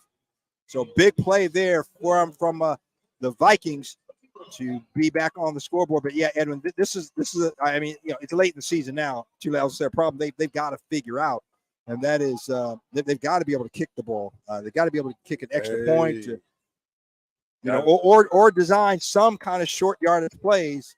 For if you're like, okay, we can't rely on the kicker. We got to be able to punch it in and get a 2-point conversion. And right now, we've seen them 2 weeks in a row, and they have struggled mightily with that. Yep. That has been an issue, Rick.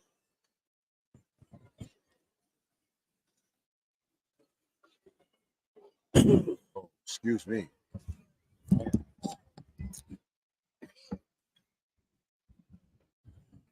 So again, 2:38 left to go in the first half. Garfield leading Rainier Beach 21-12. And again, the Bulldogs with a win will catapult themselves into a chance to win the Metro Championship next week against O'Day. Rainier Beach win would give O'Day the outright Metro League title, and also would give the Vikings a spot in the playoffs as well with the bye. So deep for the Bulldogs, and coming up the field, the kick, I believe.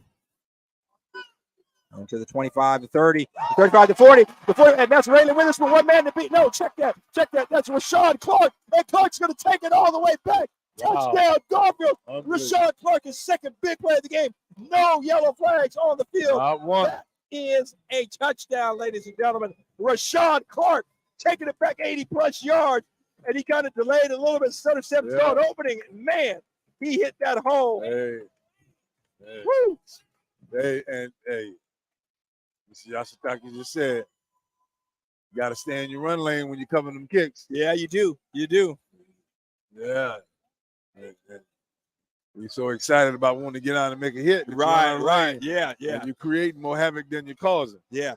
That's the second huge play by Rashawn Clark. He had the 50-yard pick six in the first quarter to open up the scoring, and that touchdown puts the Bulldogs up 27-12 with 2:26 left to go here in the first half. I'll tell you what, these guys have been making plays today. Yes, sir. And I am impressed. Well, both sides of the ball, they have some explosive players with great speed, and the extra point is up and good, so that makes it 28-12. Here with the first half winding down at Memorial Stadium, the Bulldogs leading the Vikings in this neighborhood battle. Yep. These guys have played against each other through Little League and all through high school, so they know each other well. Even a solid game of street ball. Yeah. And, from the early kind of nerves and a lot of mistakes, Edwin, even though still a lot of flags, we've seen a play kind of settle down. Settle down. It's gotten progressively better.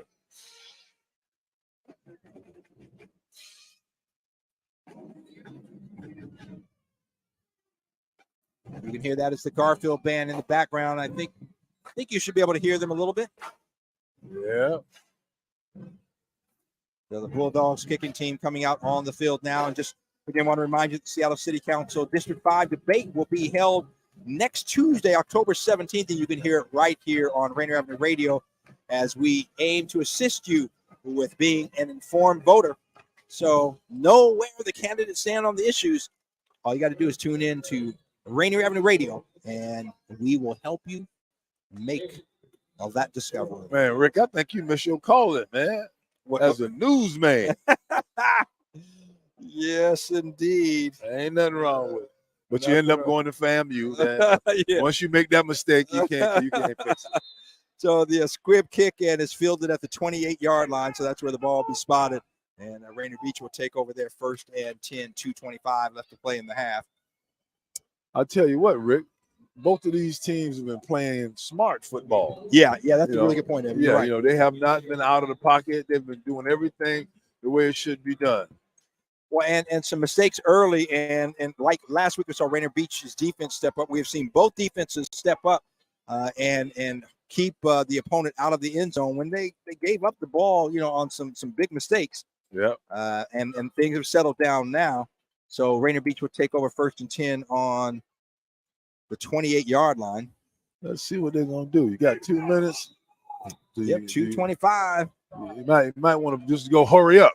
Let's see. Mwamba split wide to the left side, the wide side of the field. Single coverage there. Movement. And, some movement. Yep. Getting a little anxious there. Yep. Movement on the offense. When they say hurry up, that's the first thing always happens. Yep. Somebody jump. Right. In a little bit too much of a hurry. Oh, man. Slow it down. Put the brakes on. As Chuck Knox said, you don't start till the ball snap. Yes, indeed. That is the truth. Yes, sir, Chuck. All right, so that'll make it first and 15 Okay, for let's see what's going the to Vikings go on at the 23-yard line. Let's see what's going to go on here. Same set, 2 receivers to the wide side of the field, the left side, 2 to the short side of the field as well. 1 running back now, 1 in motion, and Hand off to the motion guy. And there's a flag there. Gotta hold it. You got to be hold. Sir Jewel Glover, he got some positive yardage there, but it's going to come back. Anytime that guy throw the flag inside Yeah. He was behind the play and threw it inside. That's a holding. Yeah. So that is something that both of these teams, I mean, if they want to advance, in the postseason play, they've got to clean up this. They got to dress that up, Rick. Yeah, you really they got to dress that up. That is, that they've lost some big plays here because of holds and holds. That one now, was certainly where the play was, but a number of the flags that have been thrown, Edwin, were on the opposite side of the field from where the play was. Backside. Yeah. And you just can't afford that. All right, so they'll march off 10 yards, take the ball down to about the 12, maybe 13-yard line.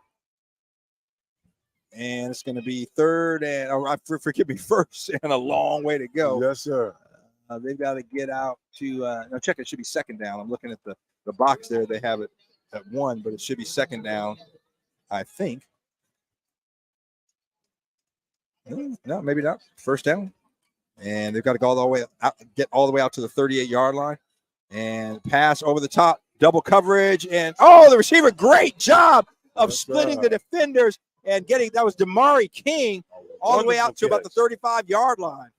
Great catch. Yeah, Damari King. I mean, I want to say high. He didn't high point it, but the defenders just let it dropped in the breadbasket there. Sir, he got his hands on the ball. So hats off to James Siva there, the freshman quarterback, because he just laid it up for his receiver. And they are close to a first down. It'll be second and about 2 to go. Ball's at the 36. They got to get to the 38 for a first down. Run it and get that first down. Clock is ticking, 1:35 and moving. See with the handoff up the middle and nowhere to go. Rick, nobody.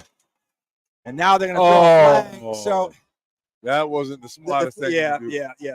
So the defender swung the runner down. Now the whistle had not blown in his defense, but the momentum will stop. Yeah. So you're going to get likely a personal foul on the Bulldogs. And a 15. Yep. On a play where they had a big loss. So let's see. The official still conferring. Yeah, it's going to go against the Bulldogs, and that's exactly what it's going to be, personal foul. So that's going to be automatic first down for the Vikings with a 1:24 left to go. A light mist coming down. Yes, it is. But we are undercover here. So that's going to be a first down. The ball is going to be spotted at the 49-yard line, just shy of midfield for the Vikings, trailing 28-12 here with a minute 21, 20 clock ticking to go here in the first half. Siva calling the signals. I think it just changed the play. Yeah. Siva looking. Siva coming up the middle. And, wow. And now a flag again. Okay, I'm not sure what the flag is. I think it's on number 60. Number 60 was on the outside out here. Looked like he snatched somebody down. Wow. So the Bulldogs coming from the middle, and it looks like I think they may wave it off here. Let's see. Yeah, they're waving it off. Okay. So why you throw it? Yeah, why throw it? Exactly. And the kid was on his feet. Yeah. And threw a good solid block. Right. I'm trying to figure out I know you can't. So a loss of about 8 yards back to the 42-yard line on the sack there. And I tell you, the Bulldogs defense just came through like a rocket. I didn't get the number of the player there, so I apologize for that. Like gangbusters. Yep. So 54, the clock is moving. Here they come again, Rick. Yep. They're putting the pressure on. Pass. Let's see if we can beat him with that ball. That is Akeem Murph. Murph across midfield and coming up with a good tackle coming in. I believe that is the number. Let's see who that is that made that tackle there. Number 6. Yeah. Jeremiah Mitchell. I'll tell you what, he went in there and got him down. Jeremiah with a good stop there. And timeout. Yep, it'll be third down, balls across midfield at the 48. Timeout on the field with 44 seconds. Yeah. Like 3rd and 8? 3rd and let's see, what is that, about 4? Yeah, about 3rd and 8. So 3rd and 8, 44 seconds left to play. Ball is on the Bulldogs' 48-yard line for Rainier Beach going in. And they trail at 28-12, they being the Rainier Beach Vikings. So whistle blows, officials getting the teams back on the field.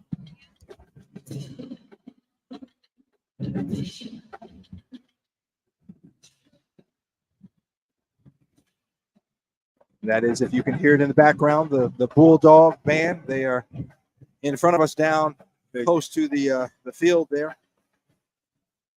We are behind the Bulldogs sideline and the cheerleaders. And a good crowd here. Good Bulldog crowd. Man, it is. Yes, this is one of the best crowds I've seen in all the years we've done games here for Rainier Avenue Radio. For a few personal reasons, I kind of like the Bulldogs back. Yeah. All right, so 44 seconds left, 3rd and 8 at the 48-yard line. And that is man in motion is Mwamba. Yeah. Siva got a man over the middle, and he's got him. I believe that's Mwamba across the 40. He's got the first down. And yes, it is. So Mwamba went in motion and then kind of did a slant pattern over the middle. Yes, he was open. Wide open. And that'll be a first down. So Rainier Beach has one more timeout left. The clock stops as the chains move, but they'll start it back up here in just a moment. Nope. And the Vikings use their final timeout with 36 seconds left to play. So Coach Corey Sampson wisely trying to figure out how to get some points on the board here, trailing 28-12, and they receive, so they will be kicking off. Garfield will be receiving the second half. So Rainier Beach trying to get something done here at the end of this first half. Some points on the board. They trail at 28-12. Trying to get something going.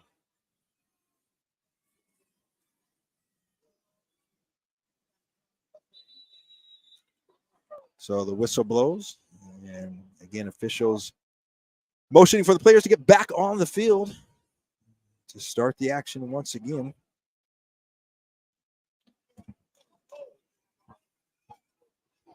Whoa. So it'll be 1st and 10 for the Vikings on the Bulldog 39-yard line. Ball squarely marked right there, splitting that the nose of the football on the 39-yard line.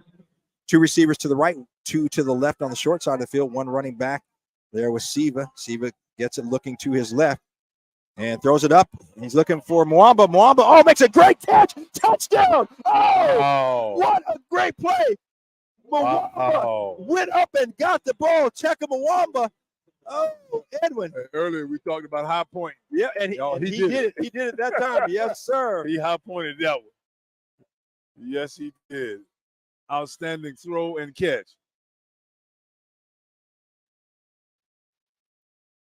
So Mwamba, he was single coverage there. It was good coverage, but Mwamba just high pointed, went up and got the ball.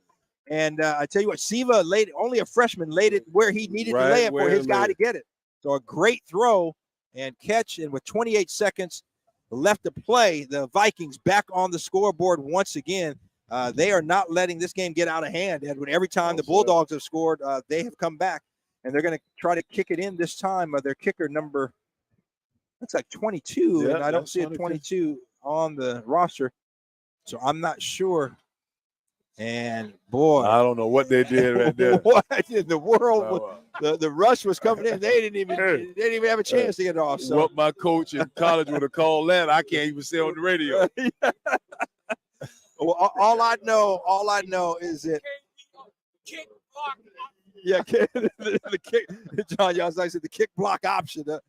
All I know is a play like that, and Don James would have had us all running. I tell you, we would have gone from the film room Mondays. So Mondays, the way he did it, yes, sir. We all went down in the room, and back in the day, film. They would splice all the kicking plays together. It didn't matter whether we were kicking, was field goal, extra point, kickoff, punt, receiving, whatever the case may be. They were all spliced together in order.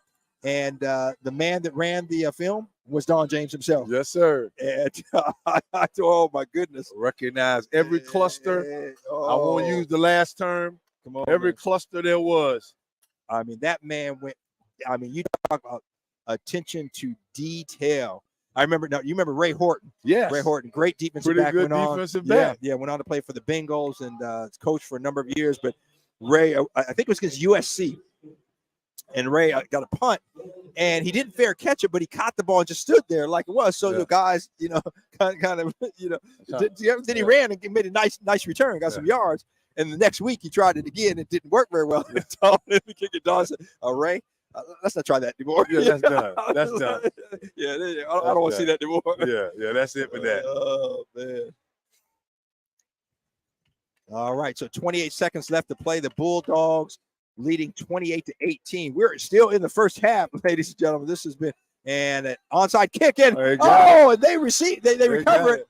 I don't know if it went 10 yards now. No, it did. It went past, and a Garfield player came up and did not handle the ball. Slid down, and the ball hit him on the shoulder. Right. Went right past him, and Rainier Beach recovered it at the 48-yard line. So they'll have the ball again, and I'll tell you what, with the horses they got, it's not out of the question. They can get it in the end zone again. 48 yards, 28 seconds. Well, that's plenty of time. You know what this play will be? The last play they got the touchdown on. Right. Exact same play. Yeah. The Bulldogs have not been able to stop kind of that streaking on the outside there. And Steven's done a good job of getting it, airing it out and getting it to his guy. And still got guys running off the field. So 28 seconds left. Siva looking. A little out pattern. Oh, that's a nice out route. Of bounds to Xavier Watkins. Catches it and out of bounds. So a gain of about 4 yards. Edwin, I'm okay giving that up. Only 4 seconds off the clock, 24 seconds left to go. Yeah. I'm okay giving up 4 yards. I just want to keep him in bounds. Yeah. Run the clock out because let it run out. Rainier Beach, I wonder if they reset it for the second half because it's showing 3 timeouts there. I thought Rainier Beach had used all their timeouts. So looking at the scoreboard, that is. All right, second. Right, Rick. Yeah, second and about 6 to go. Siva barking the signals out. 2 receivers to his right now sends Israel Neighbors in motion. But looking to his left, little screen, and it's high. Oh, coming up.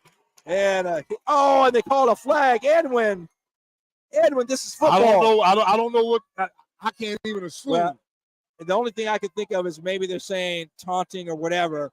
So the sportsmanlike conduct. Yeah, that's probably what it's going to be. I believe that was Devin or Nathaniel Cook, maybe. I'm trying to see if it was number 10 or maybe it was number 19. It'll be Adonai V. Forgive me, I'm not sure, but the Garfield player came up and basically just, made a good shot. Made a good hit, made a good shot, knocked him out, but then he kind of flexed over the receiver.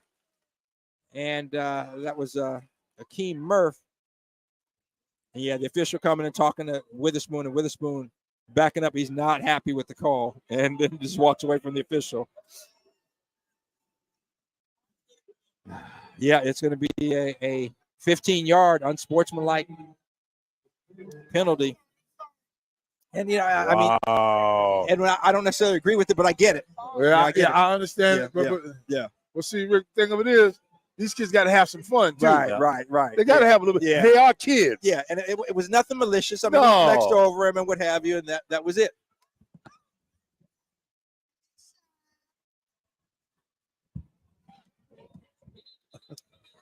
Okay, so with 18 seconds left now, the Vikings have the ball 1st and 10 on the Bulldog 29-yard line. And to tell you what, this first half has stretched out. I'm telling you. Big time.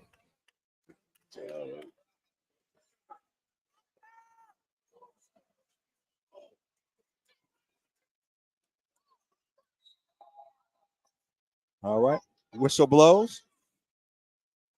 Siva looking to his right. Now he's got a receiver, throws it up, and it's kind of a wounded duck. And it's going to be incomplete. Nope, they're going to say incomplete.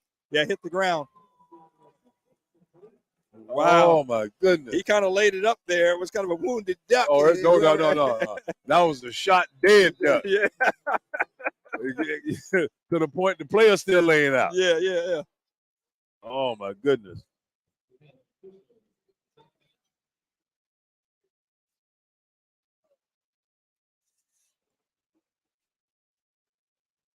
So the Bulldogs with 10 seconds left, leading by a score of 28-18. And Rainier Beach at the Bulldogs' 29-yard line.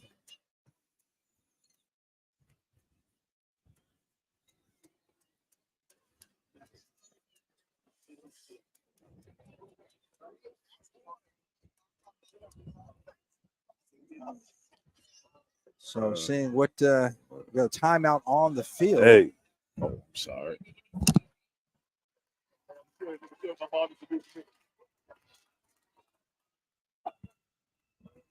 So we had a player down, Edwin, I believe. I'm trying to get the number. I believe that is number 11, Nathaniel Cook. And limping off just a little bit. Looks like nothing serious, but he is limping a little bit. Taylor saved your life. So 10 seconds left to go, and we're gonna grab Pat McCarthy from the Metro League office here at halftime real quickly. Yeah. So we'll talk to him in just a moment here as we wind. First half here winds down. So again, 10 seconds left to play. Garfield leading 28-18. And the Vikings with the ball on the 29-yard line, trying to get some more points on the board. They just had a 40-yard touchdown pass from Siva to Mwamba with 28 seconds left, and then they got the onside kick, they being the Vikings. So this has been an exciting game going back and forth. Siva barking signals, looking to his right now, looking to the left. He's got receiver. He throws it up. It's going to be intercepted at the 5-yard line. And that is LaShawn Clark. And Clark looking for running. I'll tell you what, they were throwing some wicked blocks out there. So that is going to wind down the first half with 0 on the clock. Garfield goes into the locker room leading by a score of 28-18. And we're going to, in just a moment, we're going to give the mic to our headset to Pat McCarthy of the Metro League office and just talk about, as we're getting ready for the playoffs and what that looks like for this very, very competitive Metro League. But again, we appreciate you joining us here. I'm Rick DuPree, and Pat McCarthy putting on the headset and joining us. And Pat, welcome to Rainier Avenue Radio. How you doing? Good to see you. Hey, Rick. How are you? I'm doing well. And I tell you what, man. Pretty amazing night, huh? Man, some exciting football, huh? Yeah, we got a great game and we got a great crowd. Yeah, no right? doubt. And, Pat, I mean, just talk about, I look at the competitiveness in this league. And, a lot of implications here tonight. If Garfield wins, they will take on O'Day next week for the Metro title. If Rainier Beach wins, O'Day, is the Metro champion. But talk about, kind of, I'm not going to say parity, but there really is, to a certain degree, a lot of parity here. You have a number of teams that are extremely competitive. Absolutely. That's, the way we design our league and the two divisions, that's exactly what we're striving for, is competition and for all schools and in all games. Yeah, right? yeah, absolutely. And you know what? And when we look at things in both divisions that we have, games are competitive. Yeah. And that makes it fun for all schools. Yeah, it does. The fans as well. And man, talk about, look at this crowd here. This is a great, I know it's Garfield's senior night and they're on the field recognizing right now during halftime they're seniors, but man, you got to be pleased. I was just saying on the air, I haven't seen a crowd like this. I think this is the largest crowd I've seen since we've done games here on Rainier Avenue Radio. Well, you know what, Rick, a couple of weeks ago, we had a really good Ballard turnout as well, similar to this. Yeah. And so what resonates with me is that we're a long way away from the pandemic now. Yeah. Right? I know people are back, right? They are back. Yeah, Yeah, they are back. So it's exciting. It's fun for people, when you walk into a stadium and, you hear the band, and, you hear the cheerleaders, and then you hear the whistle of the football game. Yeah. People are excited. They are. It's really cool to see.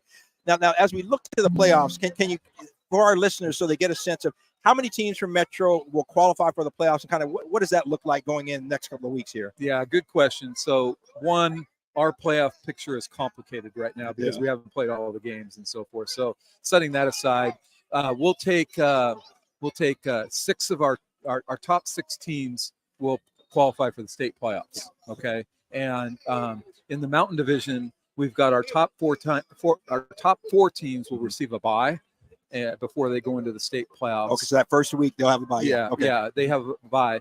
And then our number 5 team will play the Sound Division number 2 team.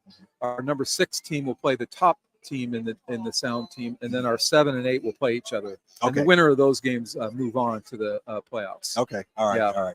Yeah, so great representation, and I tell you, football is back. Like you said, the fans are out, and just great to see looking back at the pandemic, could you have envisioned what we're seeing tonight, 2-3 years ago? Well, that would have been a hard vision. Yeah. But you always have hope to get back to where you were or even better. And that's kind of where we're at, I think, is that, we've got it back and kids are having a great time. Parents are enjoying their kids playing and the community is enjoying football and so forth. And, we get it's not just the football players, there's so many people that are involved in these things. Like we're witnessing right now where we've got cheerleaders and seniors and family out on the field right now. We last week we had a band senior night, so the band's all celebrating with their parents and stuff. So it really is a community thing that we got going on, and it's great for everybody. Well, it really is. And one of the things I've noticed over the years, we've covered games here on Rainier Avenue Radio, is just the sportsmanship that you see.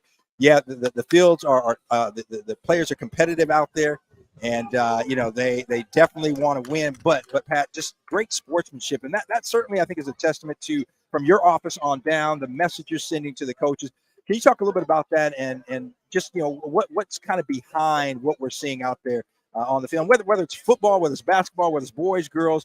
I've just really noticed that there seems to be this level of not only of camaraderie but a respect for one another as well. Yeah, absolutely. And you know what, Rick, that takes a village. It's not just our office sending it.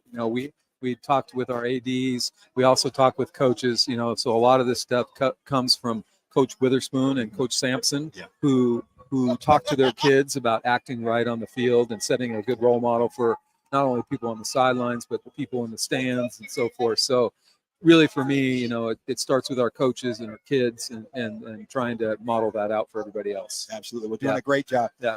Appreciate you taking a few minutes out of your time to join us. And again, congratulations. We back in full swing, looking great. And I don't know if we can get a shot on the field so our listeners or our viewers can see, but again, senior night and just a lot of things happening out on the field. And it's just great, as Pat said a moment ago, Pat, that you take the time to allow this. And like you said, it's bigger than just the sport. And it is really, really cool to see where, again, like you said, the cheer squad, you got the seniors, the families are out on the field and just celebrating. It is community, right? It is. And celebrating community. Which absolutely. Is so here we got two great inner city teams. They've got great followings in their communities and so forth, and it shows here. Yeah, absolutely. That to me is what's exciting, and it's great for the people that are involved in this. And you know what? More people are going to get involved. So it gets contagious. So, absolutely. So we're looking forward to the rest of the season. We've, in our league, we've got such a competitive league that, with all the games that we play, I think we're ready when it comes to playoff time. I think we've shown that year in and year out that when a metro school is coming into playoffs, battling the rest of the state, that we're going to be okay. Yeah, no doubt. That is Pat McCarthy of the Metro League Athletic Office, and I'm Rick DuPree.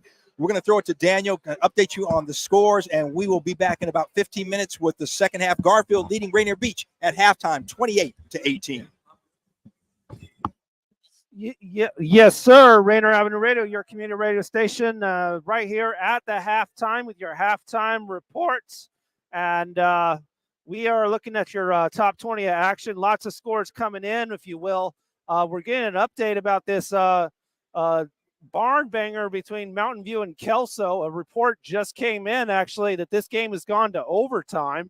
And Mountain View with the score. With the score right there, Mountain View takes the lead in overtime, 35-28. With number 11 right there, Mountain View taking that lead there in overtime over Kelso, unranked team right there, number 11. Interesting game right there, but lots of par for the course games, if you will, blowouts. As you can see, number 2, Arlington. Easy win for them over Oak Harbor, 45-6. You got number 4, Yale, dominating performance against Timberline in the South Sound. Last night, Bellevue, easy win over Lake Washington, 42-21. Kennewick over there on the east side of the state, easy win over 4A team Hanford, 52-6. Last night in Greater Spokane, Mount Spokane, 42-6 over Cheney. And just wrapping up over there in Pierce County, Mount Tahoma, dominating performance against Stadium, 42-7. Also got an upset that just happened up in Wesco. Number 12, Marysville Pilchuck has now lost 2 in a row and losing the number 4A team non-league game 21-7 there. In that final right there, last night in Pierce County, Lincoln of Tacoma, a dominating performance against Silas, 55-13. Gig Harbor, this game has gone into the fourth quarter.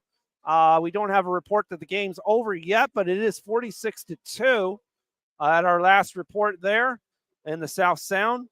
Monroe has wrapped up another, has staying undefeated at over Edmonds Woodway, 35-7. Ridgeline over there in Greater Spokane. This game is in the fourth quarter, almost wrapping up here, waiting for that one. It looks like Ridgeline has scored again. It's now 55-7 over University in the fourth.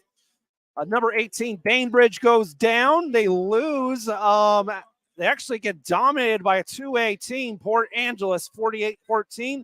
This will likely bounce Bainbridge out of the top 20 for sure. Someone else will come in. But an earlier report of Eastside Catholic Seattle Prep, we were being told there for a minute the Seattle Prep was leading 21-0 over Eastside Catholic in the second quarter. That score has been reversed. Apparently, it was a fraudulent report. We apologize if that got anybody excited or upset or anything like that. So we have absolutely no score from that game for you, unfortunately. But looking at some other stuff right here in other Metro action, Chief Self, who needs a win today to stay alive in the playoff race. They lead Nathan Hale 25-12 in the fourth quarter with 1 minute left there. Chief Self now leads 32-12 with 1 minute left in the game. So Chief Self will leave tonight still alive in the playoff race. Bishop Blanchette in the fourth quarter just started for them. They are pitching a shutout against Lincoln, 17-0. No surprises there. And haven't got any reports from that Lakeside and Franklin game much. Lakeside leads by 1 field goal over Franklin early in the first, but I'm sure more game has been played than has been reported to us. And earlier tonight, West Seattle pulling a possible upset over Ingram, 14-7. Ingram was in a position there where they could have clinched a playoff spot, but they will have to play for it next week. West Seattle's in the preferred spot for that second spot in the Sound. As you can see here, Roosevelt has clinched the Sound Division Championship tonight. It's over due to that West Seattle win. No matter what happens next week, they will also play in the playoffs for Metro. But West Seattle, Ingram, and Chief Self are all alive for that second spot. And in the Metro Mountain, you can see that O'Day, they have an opportunity to clinch the Mountain Championship tonight if Garfield loses. But if Garfield holds on and wins this game, then you will notice that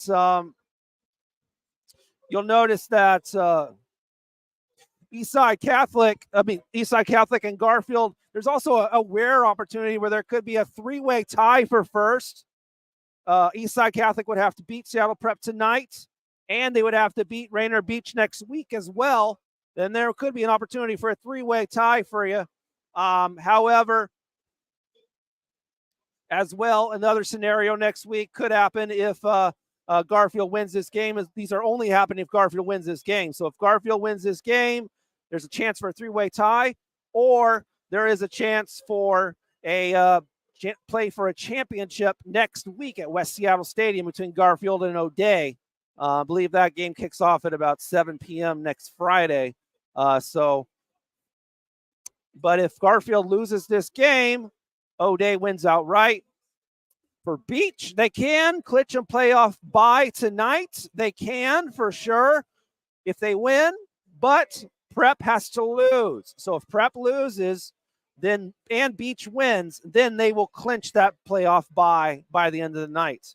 Ballard and Lincoln have both been eliminated from a playoff bye. They'll have to play one playoff game for an opportunity to make the state round of 32. Bishop Blanchette's still in the race. They have to win tonight, and it looks like they are early in the fourth quarter, 17-0 over Lincoln. So they will stay alive by the end of the night. They play Ballard in the regular season finale next week. And there you go. We'd like to remind you that we will be covering debates. District 5 is going down next Tuesday. So that's the 17th next week. Debates at 7. We will catch you live with pre-debate coverage at 6 p.m.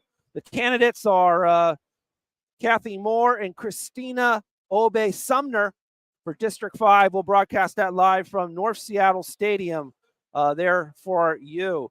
We're going to come back in about 7 minutes with your second half of action right here on Rainier Avenue Radio with Rick DuPree and Edwin Bailey covering your call and color commentary right there. That's right. We will lock in. Yes, sir. And we'll keep it locked right here on your community radio station, Rainier Avenue Radio. We'll pay some bills and be right back. I'm Paul Pearson, host of Star Time. And when I'm not hearing men compare women to residential real estate, I'm listening to Rainier Avenue Radio.world. Join Rainier Avenue Radio from 5 to midnight for Sunday evening sound sessions. Jazz from the cabinets, from Big Poppy. That's right. It's time once again for Jazz from the cabinets.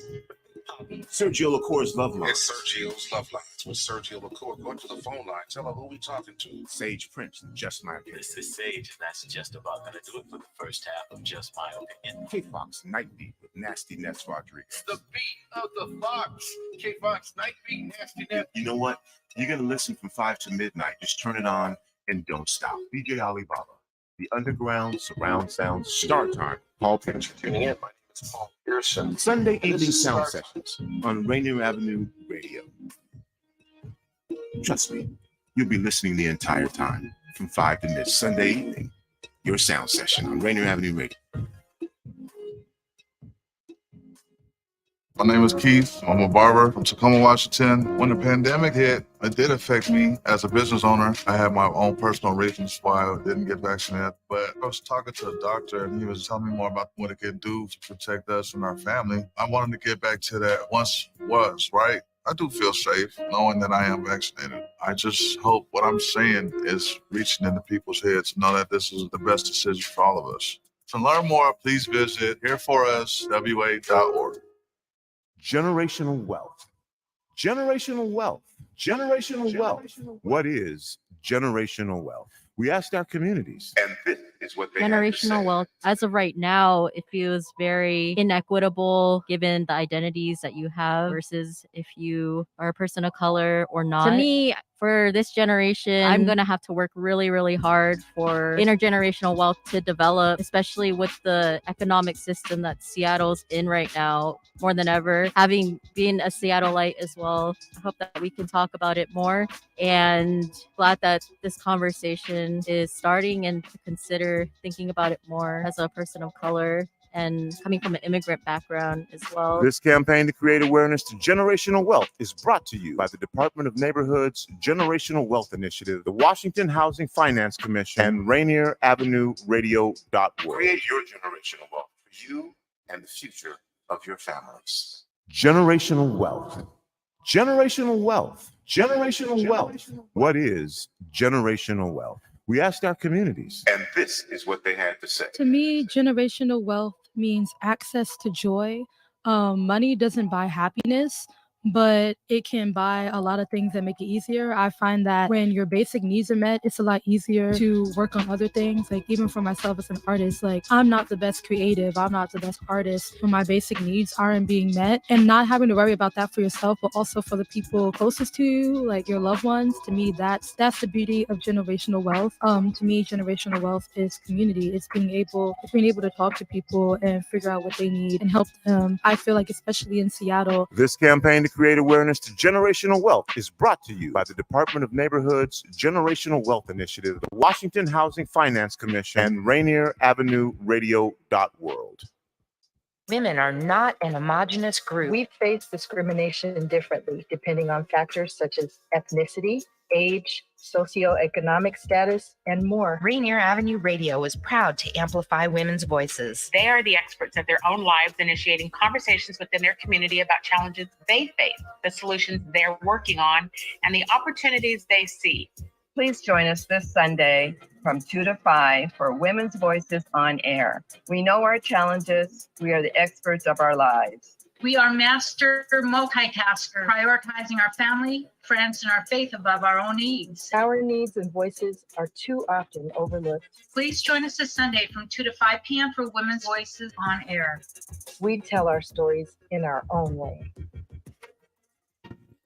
This is an important message about coronavirus. With coronavirus still spreading, those who are most likely to get seriously ill must take extra precautions. You are at a higher risk for getting seriously ill if you are over 65 or if you have any serious underlying medical conditions, like heart disease, chronic lung disease, like asthma, diabetes, or if you're undergoing cancer treatment. If you're at a higher risk for getting seriously ill, it's essential you take extra care to protect yourself. Stay home, avoid close contact with others, wash your hands frequently with soap and water for 20 seconds, disinfect frequently touched objects like doorknobs and light switches. The choices you make are critical, and their impact is significant. You know you can't get enough of Rainier Avenue Radio.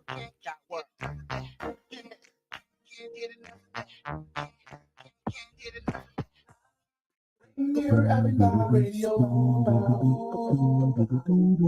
your community radio station will provide you with more information. Rainier Avenue Radio. This is Paul Pearson, host of Star Time. And when I'm not helping bad girls set up their websites, I'm listening to RainierAvenueRadio.world. Rainier Avenue Radio presents All Music, All Day Saturday. Music, all day Saturday. This is Edwin Bailey, Bulldog Blue. Jazz from the Cabinets. That's right. It's time once again for Jazz from the Cabinets. Big Pop. Start Time. Thanks for tuning in. My name is Paul. This is Start Time. Saturdays, all music, all day. Reggae Hour, K-Fox Night. Looking for the perfect beat? Yeah, it's the beat of the vibe. Fresh Juice, D-Money, Myself to the money. Nice. Taylor Hart. Sincere, the Northwest Rap Gang. DJ Medina. Jackson. Northwest Rap Gang. Sergio Lacour's Love Line. It's Sergio's Love Lines with Sergio Lacour. Go to the phone line. Tell him who we talking. Sea Monster Radio. Mojam. It's your game. The Mojam Mondays. This is KZ Music Media. Caller Goddess for Mojam Mondays. Just my God is inspiration all day and all night. Saturday. Rainier Avenue Radio. Citizens of America or citizens of the world that must begin. Rainier Avenue Radio. Rainier Avenue Radio. I'm Paul Pearson, host of Star Time. And when I'm not cooking up a batch of my famous wood-flavored chicken, I'm listening to RainierAvenueRadio.world. Went over a friend's house to eat, and the food just ain't no good. This is Paul Pearson, host of Star Time. And when I'm not driving my sweet AMC Pacer through the car wash, I'm listening to RainierAvenueRadio.world. You missed a spot. Women Empowerment Talk Radio, your roadmap to business success. Tune in every Sunday at 3 p.m. on RainierAvenueRadio.world, providing resources and sharing motivational experiences from the everyday entrepreneur. Tune in Women Empowerment Talk Radio every Sunday, 3 p.m. on RainierAvenueRadio.world. Love food? Here's some storage tips to keep it fresh longer. Store cut fruits and vegetables in the fridge. Place in reusable containers. Keep bread in the freezer for longer storage. 40% of food in the U.S. goes uneaten. Save money, save food, save the planet. Visit Seattle Public Utilities for more tips. Do you have an idea for a community project in your neighborhood? You could be eligible for up to $50,000 in funding through the City of Seattle's Neighborhood Matching Fund. Grants are awarded to grassroots projects that build stronger communities, with an emphasis on projects led by impacting Black, Indigenous, and people of color BIPOC communities. To learn more about the Neighborhood Matching Fund or to see if your project meets the criteria, visit seattle.gov/neighborhoods/NMF. This is Paul Pearson, host of Star Time. And when I'm not stopping a Mercer Island street brawl, I'm listening to Rainier Avenue Radio.world. Welcome back to live coverage at Memorial Stadium. Rick DuPree and Edwin Bailey. And we're about ready to start the second half here. Garfield leading Rainier Beach by a score of 28-18. And some big plays. Garfield got on the board first. Rashawn Clark with the 50-yard pick six gave the Bulldogs a 7-0 lead. Akeem Murph came back with a 10-yard touchdown run to make it a 7-6 ball game. Raylan Witherspoon then broke free for 40-yard touchdown run in the second quarter and followed that with a 4-yard touchdown run. The Bulldogs were up 21-6, but tell you what, Rainier Beach came right back, and Siva to Glover for a 77-yard touchdown, and that made it a score of 21-12. And then Rashawn Clark, once again for the Bulldogs, the ensuing kickoff took it back 80-plus yards, and that made it 28-12. And then with about 28 seconds left to go in the first half, Rainier Beach went back on, got back on the scoring board, on the scoreboard, I should say. And quarterback James Siva found Oteka Mwamba for a 40-yard touchdown, and that rounded out the scoring here in the first half. Garfield leading it by a score of 28-18. We're about ready to start the third quarter action here in just a moment. The teams are on the field. Garfield won the toss, and they elected to defer, so they will receive here in quarter number 3, big fella. Hey, you know, the referees obviously played a role. Any insights, anything you saw this first half that stood out to you? I like the fact that the players stayed with it, and they're giving us a good game, and they're giving us a good effort. You know, it's just amazing. You know, the things that could easily distract you. Yeah, good point.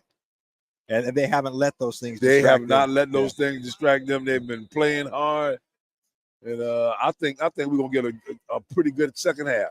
Yeah, I think you know, the kind of pregame jitters, the early game jitters, you know, the nerves and what have you, being a big game for Garfield, senior night, big celebration during halftime, and Rainier Beach is going to onside kick, and it is fielded right there at the 47-yard line by the Bulldogs, and they fall down on it. So good play there. The hands team was up there, Yeah. and that was number 25, Marcel Jones, Jr., who fielded that little squib kick, and Garfield will start it out on the about the 47-yard line. That was a great field position. I'm not sure. I mean, yeah, you got that one in the first half, Yeah. but I wouldn't have did it, Rick. right. Yeah, you're giving up great field position. Yeah. You know, and so, and if I was, if I was Garfield, you know, I'm gonna go up top.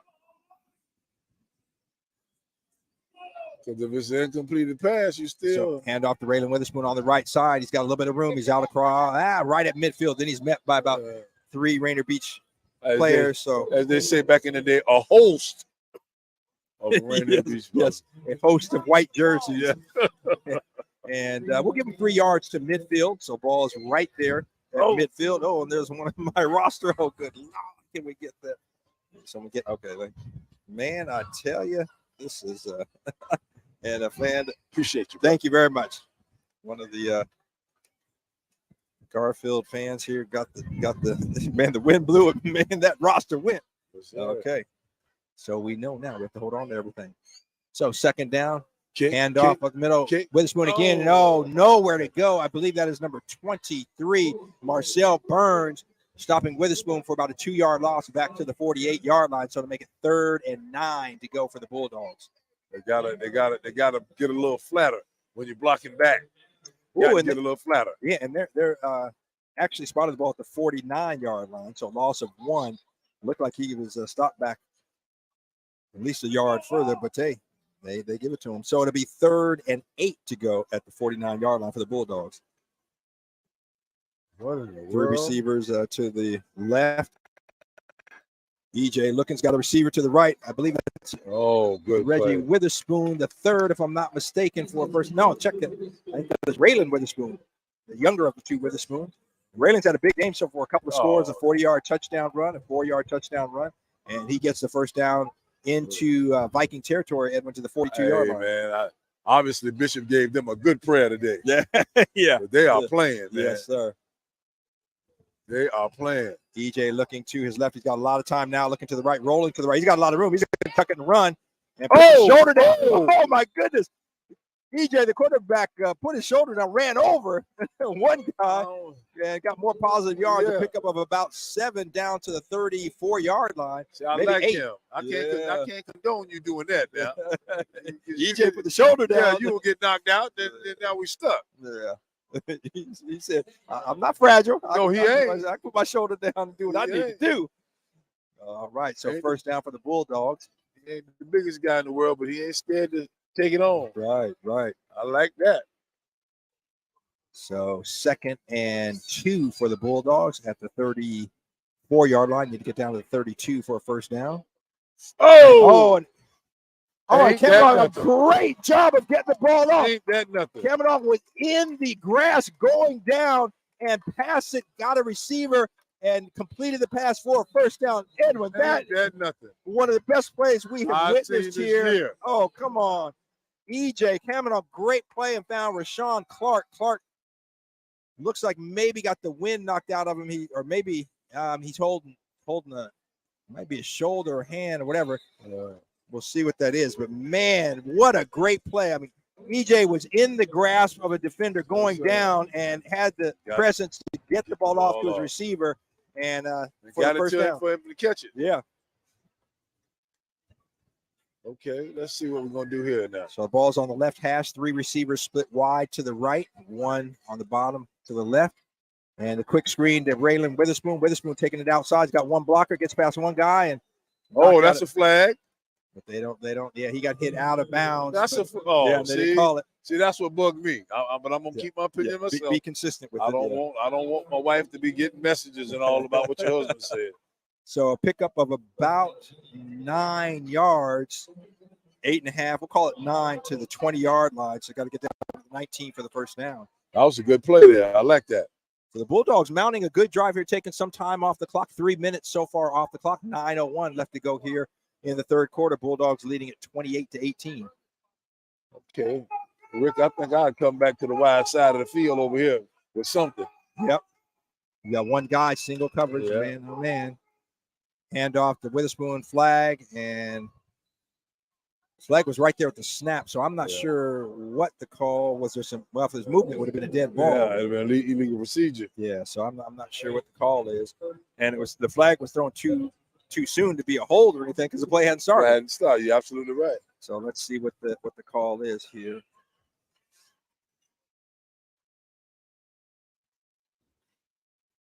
Legal procedure?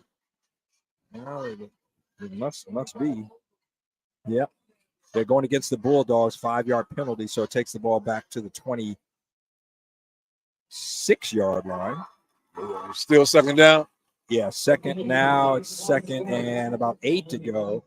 So almost like a 6-yard penalty because the ball was on the 20-yard line. Right. So I'm not sure with that. Spot of the foul. I don't know. I don't know what the call was because we didn't get an indication from the official.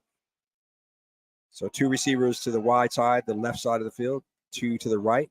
Now one of those in motion, handoff to Witherspoon. Witherspoon, makes a cut. A couple of good moves, gets inside the 25 down to about the 23-yard line. So pick up probably about 2, maybe 3 yards, but should have been stopped for a loss there. He made something out of nothing. Yes, he did. He's got a change of directions like nobody's business. Yeah, he really does. He can change direction like nobody's business. And good kid, too. Like I said, both he and his brother are students at Seattle Academy where I work, and I see them often. Good kid. Hand off to Witherspoon again, and he is wrapped up as the handoff. Yeah, he had nowhere to go. Blocking on the backside. Right. And I think he might be hurt, Rick. So Witherspoon. There you go. He's up. Snatched him up off the ground. Yeah, and Cason Stewart made the stop. Yeah, they don't want him to be hurt. You can't let him be hurt. Right.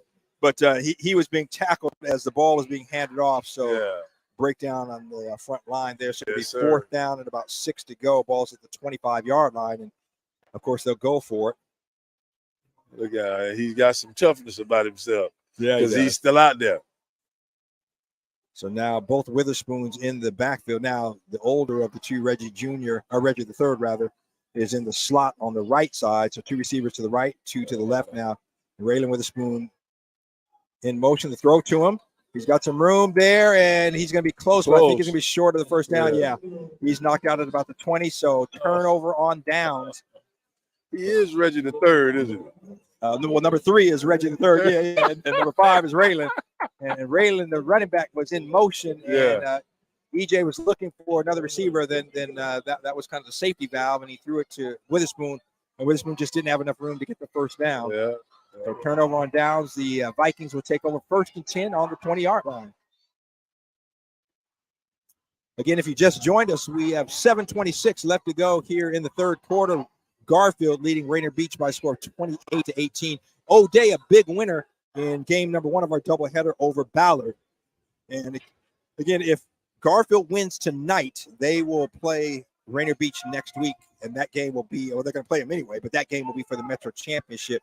If Rainier Beach wins, O'Day is the outright winner. Handoff up the middle, and good shiftiness, good move there. And I believe that was number 6, Damari King, making that first tackler miss. He got out of that. I thought he was going to be. I thought they were going to create a turnover. Yeah, he got some positive yards, about 3 yards out on a play where really should have been stopped for a loss. So good job there by Damari King. Yes, sir. This has been a very good football game.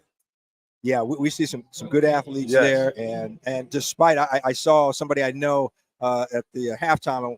And say, hey, you enjoying the game? Say, yeah, but the referees. And there's another flag. There you go. And to their credit, there was some movement there, but still, rightfully so. But it's like, come on. I ain't thinking about the referee. Right.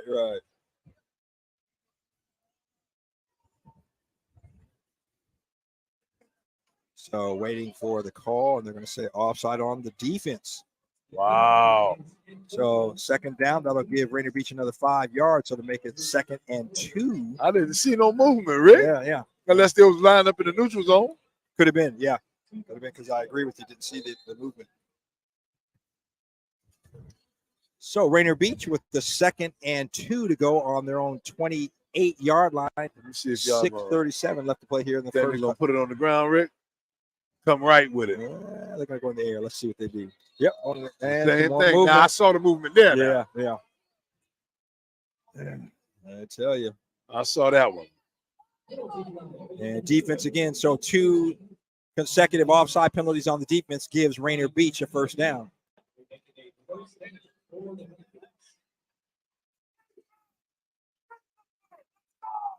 So, I think the thing on defense, you wait for the ball to move, and you react at that point. That was one of the first things they told you. Yeah, exactly. Keep your eye on the ball. Right. Don't even look in the backfield. Right. You don't need to worry about anything else. All right. So Beach a 1st and 10 on the 33-yard line. 6:15 left to play in the third quarter. See with a quick pass out to his receiver, and he's going to be knocked out of bounds. That was number 13, Xavion Watkins. But a nice pickup there of about 6. Let's see where they spot it. Maybe 7 yards out to the 40-yard line. So it'll be 2nd and 3. Yep.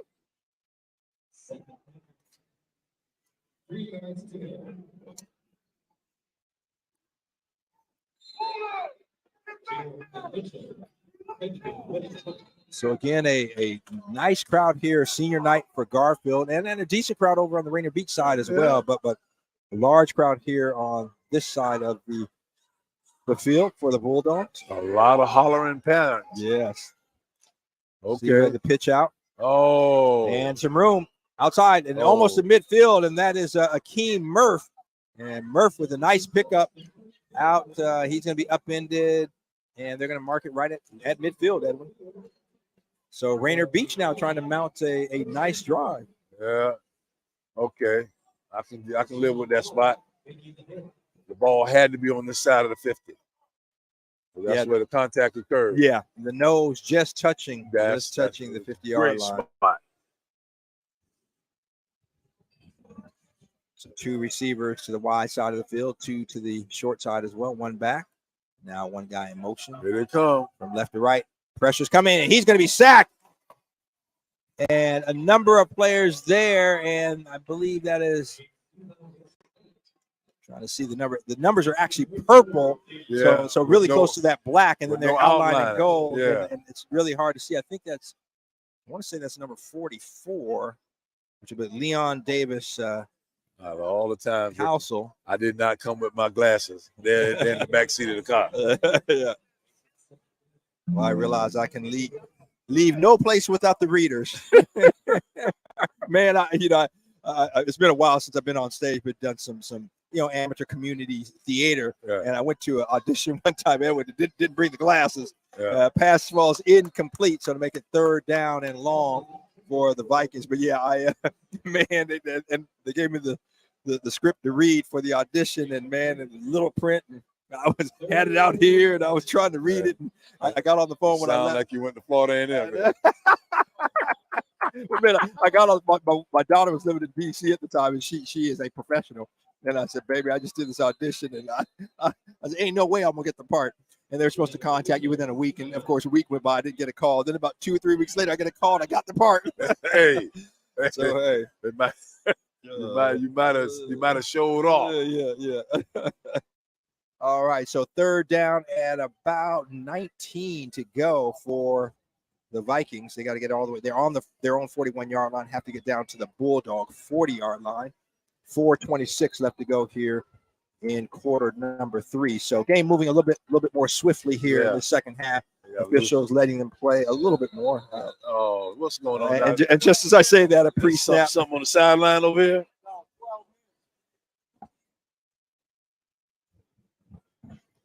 So we will see what the call is. That's 12 men on the field. Yep, they counted down. So that's on the coordinators. Yeah, you can't allow that to happen. Not right now. Yeah, and you got them third and 19, and you give up a penalty. And then you give up a 5 or 10? We'll see. I think it's 10. Let's see my goodness. But yeah.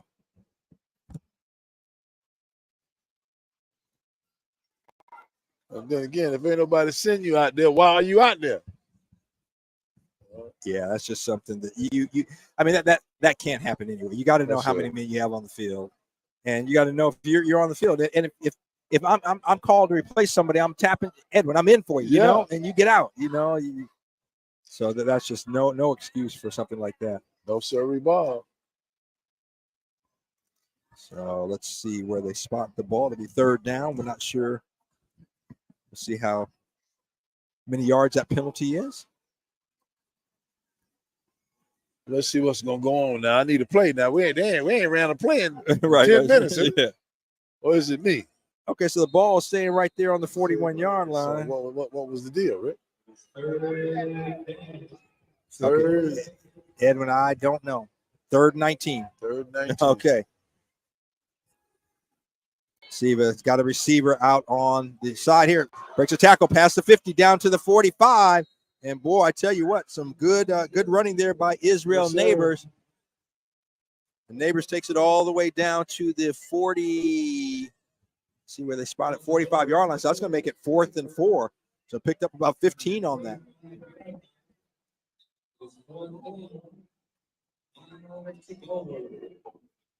Okay, Rick, this might be the big play of the day here. Right here. So the defenses have been stepping up. 4 minutes to go here in the 3rd quarter. Garfield leading 28-18. And the handoff. Oh, and nowhere to go. And Garfield there. That was number 44 for Garfield. That is Leon Davis Council. And Davis Council making the stop for a loss. And that will be a turnover on downs. The Bulldogs will take over right at midfield. And wait, they're going to spot it. Yeah, they're going to say back at the 48, it looks like. Yeah, you got to. tell you what, he shot in there. Yes, sir. And great defensive play there. Turnover on downs. You got to get the backside cut off, and you got to square up on the front side. Yeah, and we've seen that a lot, Edwin, where on the backside, no one's making that block. And yeah, it's further from the ball, but you still got to get a shoulder on something. You got to get that backside cut off. And EJ, the quarterback, and another flag down, and he's got tuck it and run, and he's got a first down, but that's going to come back. I believe the back judge there threw the flag back at the 43-yard line. And now he sets up on the 44-yard line. Oh, and another flag. Oh, yeah, somebody said something. Something, and the referee threw the flag way up in the air. Somebody said something. Well, and Edwin, I mean, can you blame the kids for being frustrated with all the flags? Rick, they're teenagers. Yeah, I mean, I know how to say something. Yeah. Well, we're sitting here in the stands saying we're frustrated. Stupid stuff. Yeah, so so they need to come on. Either get into the game or get gone. Just the officials need to.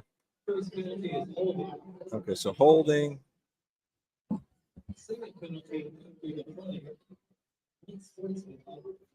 I knew it. Holding, and then unsportsmanlike. Yeah. So somebody said something because that was after the play was done, and players walking by the official, and he threw his flag up, blew the whistle, described him in a colorful term, in an offensive term. Well, I'll call it a colorful term. Yes, yeah. I'll take that one. Well, what they say about golf is they say the reason golf is called golf because all the other 4-letter words were taken. So I don't know if there's a 4-letter word out there, but it's a few. Something was said. It's a few, Rick.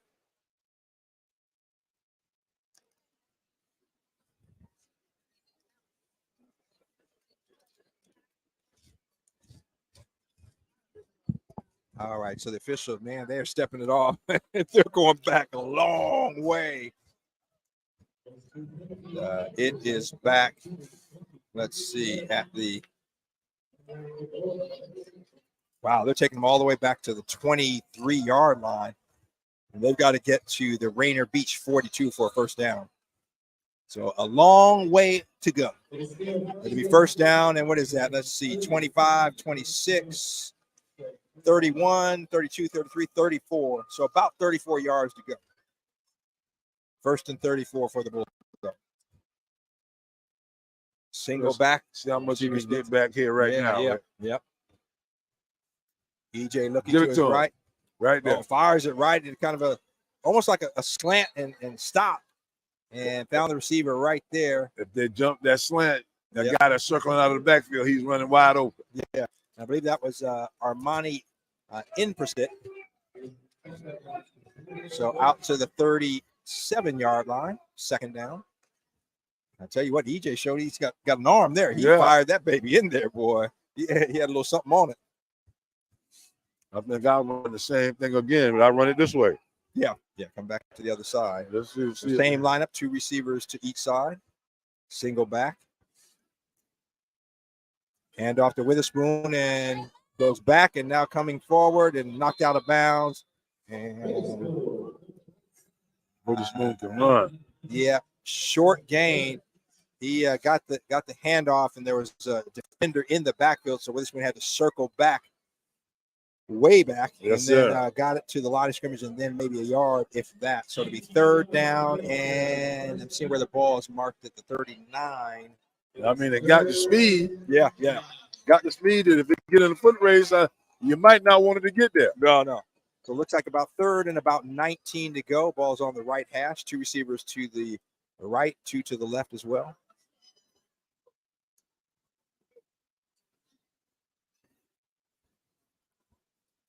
EJ with the ball looking to his right. He's got a receiver, fires it in. The receiver sliding down. I believe that was Reggie Witherspoon. Looking at the number there. Yeah. No, I checked that. That was, I think that was Imperset. A single digit? Yeah. 3? I think it was 0, I think. Yeah, Imperset with the catch there. Out to the 45, so it's going to be 4th and about 13 to go. And the Bulldogs leading 28-18 with 1:20 left to go in the third quarter. We'll go for it. Nope. Oh! Check that. Punt. Punter's able to field it. Kind of a line drive. Punt hits down at the 15, and it's going to go down to about, and the Rainier Beach players need to get out of the way there. Yeah, You're right. Yeah. So, I mean, almost hit him.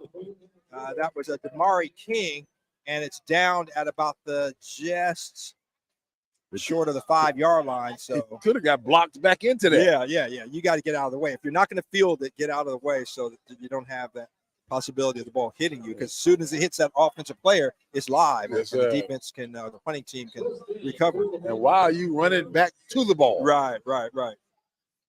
So with 1:02 left to go in the third quarter, the Vikings take over on their, looks like they spotted Edwin on the 6-yard line, I'll call it. So good punt. The Bulldogs and got a good Rick, bounce. you're right, on the 6. So Siva with the single back. He's got 2 receivers to each side. Now one in motion, and he hands off to the motion man. Almost an end zone, Rick. Yeah, motion man was coming in to tell you what, stopped and tried to on the 1 foot line. Yeah, they are. He lost a couple of yards there. We got a Garfield player down. Looks like a cramp. He's holding the leg up, and I'm pretty sure that's a cramp.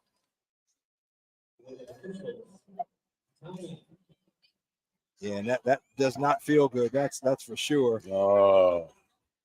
Trying to limp it off, but he's going to come off the field. That is Leon Davis Council. Yeah, just limp it off, but it's.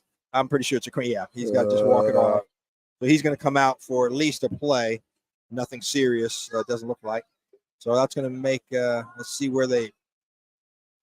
Yeah, the ball's right there. You're right, Edwin. They're saying the nose is on the 1 yard line. Yeah. So a loss of a yard on that play to be second and no. Check that. Why is the? I'm sorry, they lost way back. No, forgive me, because the line of scrimmage was a 7. Yeah.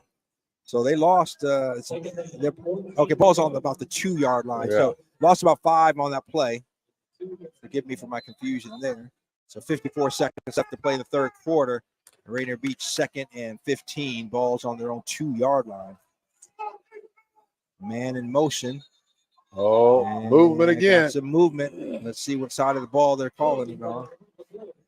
On the defense, Edwin, you cannot afford that when you got a team backed up like that where you could potentially get a safety. Now you bail them out. This is you let them out of the hole. Sit and watch the ball. Yeah. So with 50 seconds left to go here in the third quarter, clock is moving. Rainier Beach now is 2nd and 10. And they're going to go back in the huddle. The clock is going. They've got 30-28 on the play clock. Now they break the huddle. 38 on the game clock. Let's see what they're going to do. And 38 seconds, that is. And 2 receivers to the right, 1 to the left. Now Neighbors in motion. Handoff and bouncing out. Got some room. And that's Akeem Murph. And then Murph is going to be stopped short of the first down. Murph kind of bounced it out. Got out to about the 14. They've got to get to the 16 for the first down. That's going to make it 3rd and 2 with 13 seconds. I don't think we're going to get another playoff here, Edwin. I think we're going to go into the fourth quarter. 8, 7, 6, 5. Yeah, they're not going to get it off. So at the end of 3, Garfield leading at 28-18. No scoring in that third quarter. So a quiet third quarter. And we move to the fourth quarter here at Memorial Stadium. Yes, sir. With Garfield leading Rainier Beach by a score of 28-18. I'm going to throw it over to Daniel. He's going to update you on scores and different things going on around the state. We'll be back with fourth quarter action here in just a moment on Rainier Avenue Radio. Yep, here with with some scores for you. Throw the board up on the board for you. Most of these games are finished, and biggest surprises of the night for sure is number 12 Marysville Pilchuck losing 2 straight now. Losing the Glacier Peak there.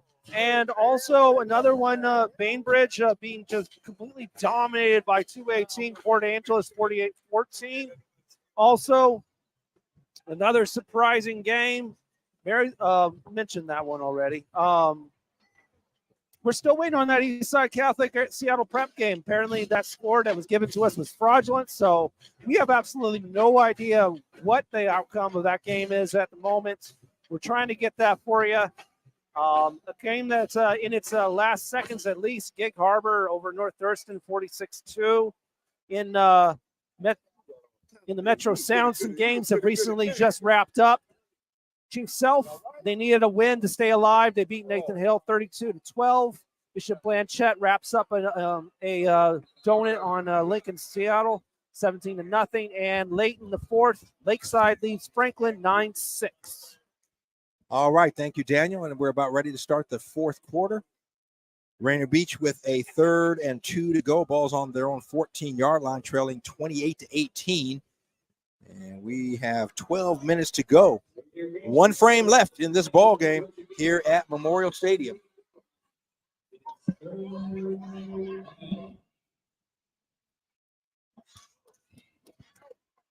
So if Garfield can get a stop offensively, you want to keep the ball on the ground, run that clock out. Edwin got a 10-point lead. Hand off up the middle, and that was nowhere to go. That wasn't the play. That was not the play. They went on the right side, that left side of the Garfield line, and that looks like big number 72, is it? Boy. That's a big boy. They couldn't even get a bow in the line. No, they don't have a 72 on the roster. I'm trying to get the number there. On the defensive side? Yeah, the big boy there. Anyway, great stop there. I think that's 92, isn't it? 19? Or maybe 52. 52. Here they come. Here coming Essay. to you right now, Rick. Alicia Essay, I believe that was. Man, look at them calves, man. Them calves are Yes, big as I am. oh, man. That is a large young man. Yes, he is. So timeout on the field. And Rainier Beach, you know, Edwin, I mean, you're only down 10. I know your kicking game isn't great, but I don't go for it here. No, sir. You got to punt it. Got to make that kicking game work for you right here. So we'll see what happens. Oh, it is 4th down, isn't it? Yes, sir.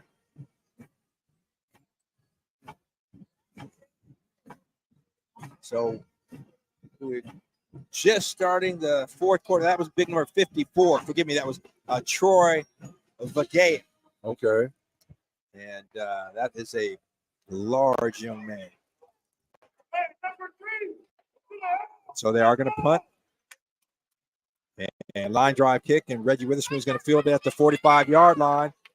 And cuts up. He's got some room. He's coming to the outside, down to the 35. Trying to get past, and he's going to be stopped at about the 33-yard line. So, and a flag over on the other side of the field, Edwin. Good job for him, run. Whew, these flags, man, I tell you.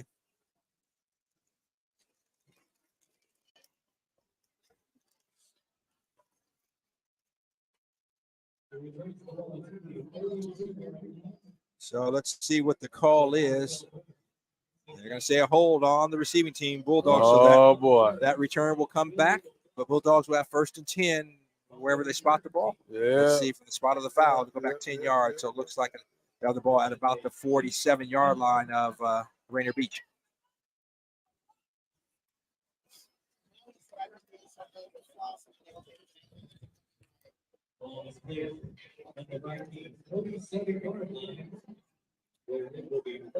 So the Bulldogs 1st and 10 on the Rainier Beach 47-yard line. EJ with 2 receivers to his right, 1 to his left. Handoff Witherspoon. Oh. And Witherspoon falls forward for about a 5-yard pickup, Edwin. Yep. I think the quarterback is going to have to get a better positioning because he's keep leaving. And when he handed that ball off, he's leaving it on his hip. Yeah. You know, and that ain't good. Yeah, you got to stick it in there. Yeah. You got to get it in the bread basket. Yes, baby. sir. Yeah, we saw it the side that you're on. So if the quarterback's on my left side, my left arm is up. Yes, sir. Yeah, that's the way you're supposed to do it.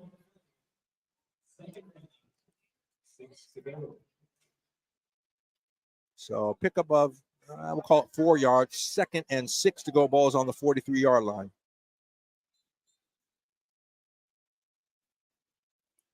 Same set for Garfield. 2 receivers to the right, 1 to the left. Check that. And Witherspoon up the middle. He's got a big hole. He's second level all the way down to the 20-yard line. Got to go in there and put some hat on it, son. In a hurry, 23 yards. And Witherspoon all the way down there. He grabbed him and threw him another 5 yards. Right, exactly. You better put some shoulders on. So Garfield going no huddle here. And the chains aren't even in position yet. And they hand off. Witherspoon nowhere to go. He stopped for maybe a gain of 2 yards. Look at the chains are just getting set up. Yes, sir. But the Bulldogs trying to take advantage and call that play from the line. You better. Now, EJ looking at the sideline trying to get a play, and we're going to have a timeout. The officials' timeout. There's Rainier Beach player on the turf. And again, he's sitting up, Edwin, and the guys are picking up the legs. So my guess, again, No, that's a cramp. Yeah, we're seeing that a lot.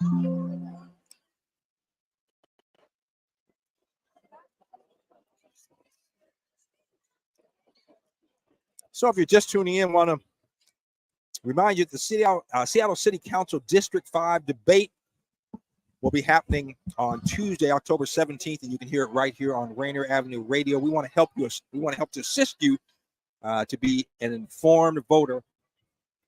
So this is where you want to tune in to see where your candidates stand on the various issues. Also, even if you've had the COVID, or even if you've had COVID before, I should say, or you've gotten the COVID booster previously, it's still important for you to get this new COVID vaccine. It's safe to get both the flu shot and the COVID shot at the same time. Get both to prevent serious illness. And you can find out where you can get a vaccination site near you. Go to kingcounty.gov/vaccines.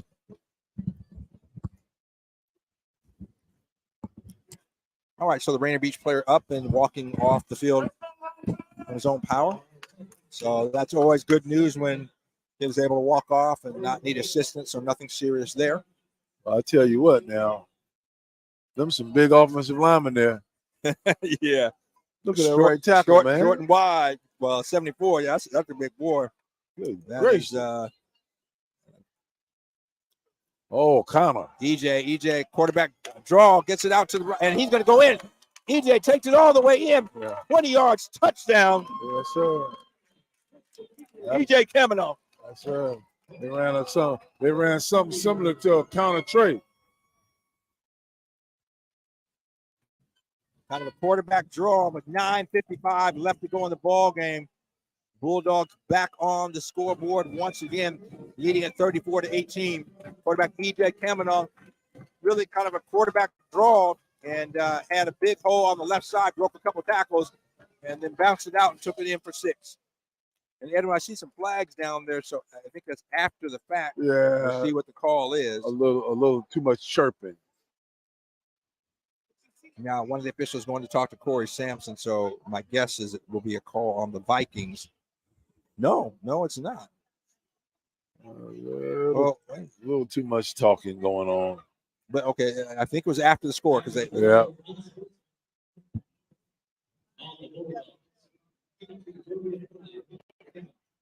Okay, so the penalty is on the Bulldogs, and it'll be assessed on the kickoff. Okay. So touchdown is good. EJ Kaminoff 20-yard TD run.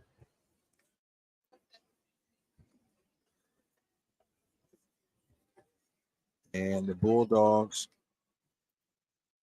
getting their personnel in there for the extra point try. Yeah.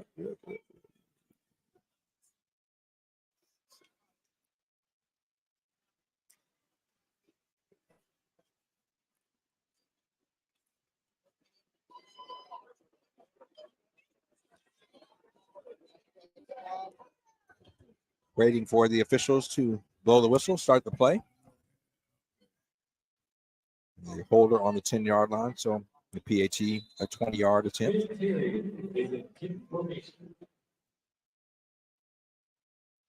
Snap is good, kick is up, and it is good. Yeah, I tell you something we've seen over the years. Garfield has had some good kickers, and they do a good job on their special on their kicking team in particular.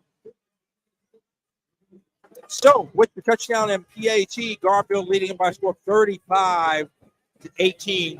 9:55 left to go in the ball game here at Memorial Stadium.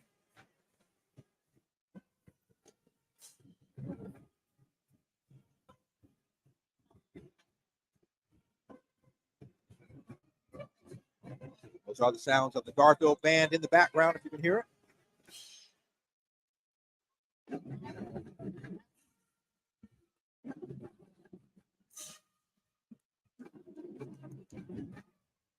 This being senior night for the Bulldogs, as we came into Memorial Stadium on the wall to the right of the entrance, had big posters of each of the seniors, not only the players, but the cheer squad as well. So Garfield recognizing them and have a successful evening so far. If they can maintain this lead and walk away with the win, they will take on, or I should say their game against O'Day next week will be for the league title. So 15-yard penalty assessed on next week. That's it tomorrow, next week. Forgive me. The Bulldogs game next week against the O'Day will be for the Metro title. So the penalty assessed and the kickoff from the 25-yard line, fielded, and that is Murphy. He's got some room there. He's out to the midfield and still on his feet. And Akeem Murph making the Bulldogs pay. That's a good run. So it gives the Vikings great field position. They'll be across midfield and in Bulldog territory as they take over on offense.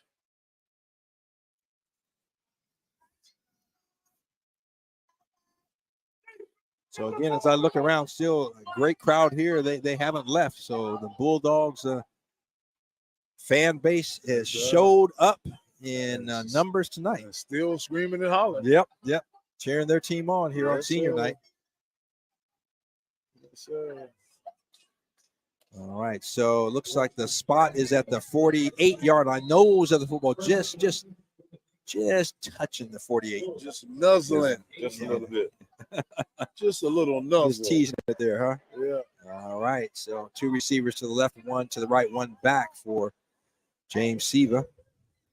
Now the receiver in motion, hand up, no, quick pass looking, and pressure coming. Siva's got to go. He's got to get rid of it.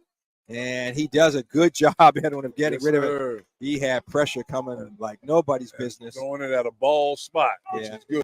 So the freshman, I tell you, showing some composure out there, man. Hey. I am impressed with this young man. I'm excited for 2 years from now. See what it's going to look like. They list him now at 5'9", 140. Okay. 5'9", $140. I'll put about he looks like it. I'll put another 3 inches and another 40 on it. Yeah. So my senior year, what about maybe 6 feet, 6 feet 180. Yeah. Kind of like EJ Kamenong, who has been at the helm for the Bulldogs since his freshman year. Yes, sir. James Siva here, and looks to have a bright future, playing a good game and showing a lot of poise.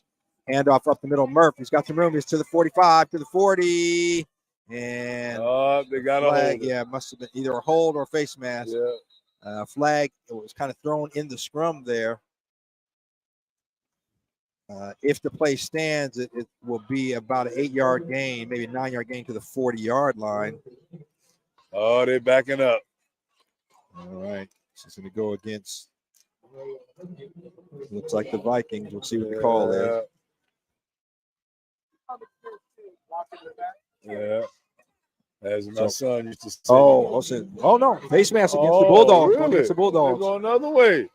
So the Vikings were backing up like it was against them, but it goes against the Bulldogs, face mask. I'll tell you what, Peach is not out of this game, Edwin, and the way they can score in a hurry, and each time the Bulldogs have scored, they have countered or threatened to counter, and still a close game, 35-18. So certainly not out of reach with 9:17, left to play in the ball game. So 1st and 10 on the Garfield 25 for the Vikings. Steve, a high snap, but gets it. The pitch out to Murph. Murph breaks one tackle on the backfield, but then he is brought down. Murph was kind of slippery. Yeah, he is. Still stopped for about a 3-yard loss, but should have been more like a 5-yard loss. Yeah. He ran out of 2 sets on him. So Akeem Murph showing what he has, only a junior. He's got another year. This team is young. They got some of these really good skilled players coming back. I'm looking forward to next year. Yeah.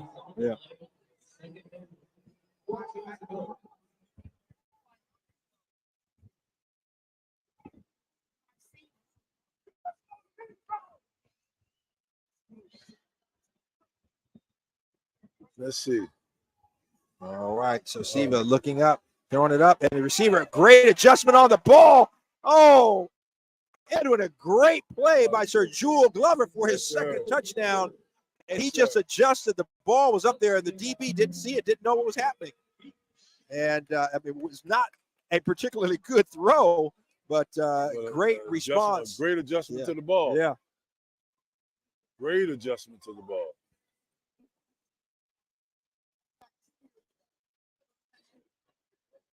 So Siva, once again, to Glover for the touchdown. And the Vikings say, hey, don't count us out yet. Yeah. It ain't over till the last shouting is done.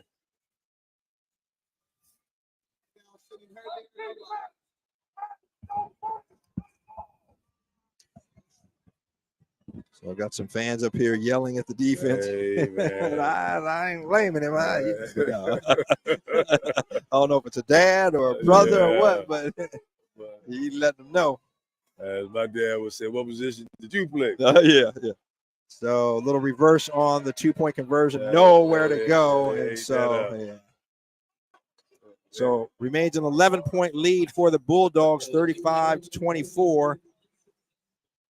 With 8 minutes left to go here in the ball game. Yeah, still got a little bit of time, don't we, Rick? Yeah, there is, and as quickly as the Vikings can put the points on the board, it ain't over. Not till it's over. That's right. So with 8:11 left to go in the ball game, you see the shot of the scoreboard there.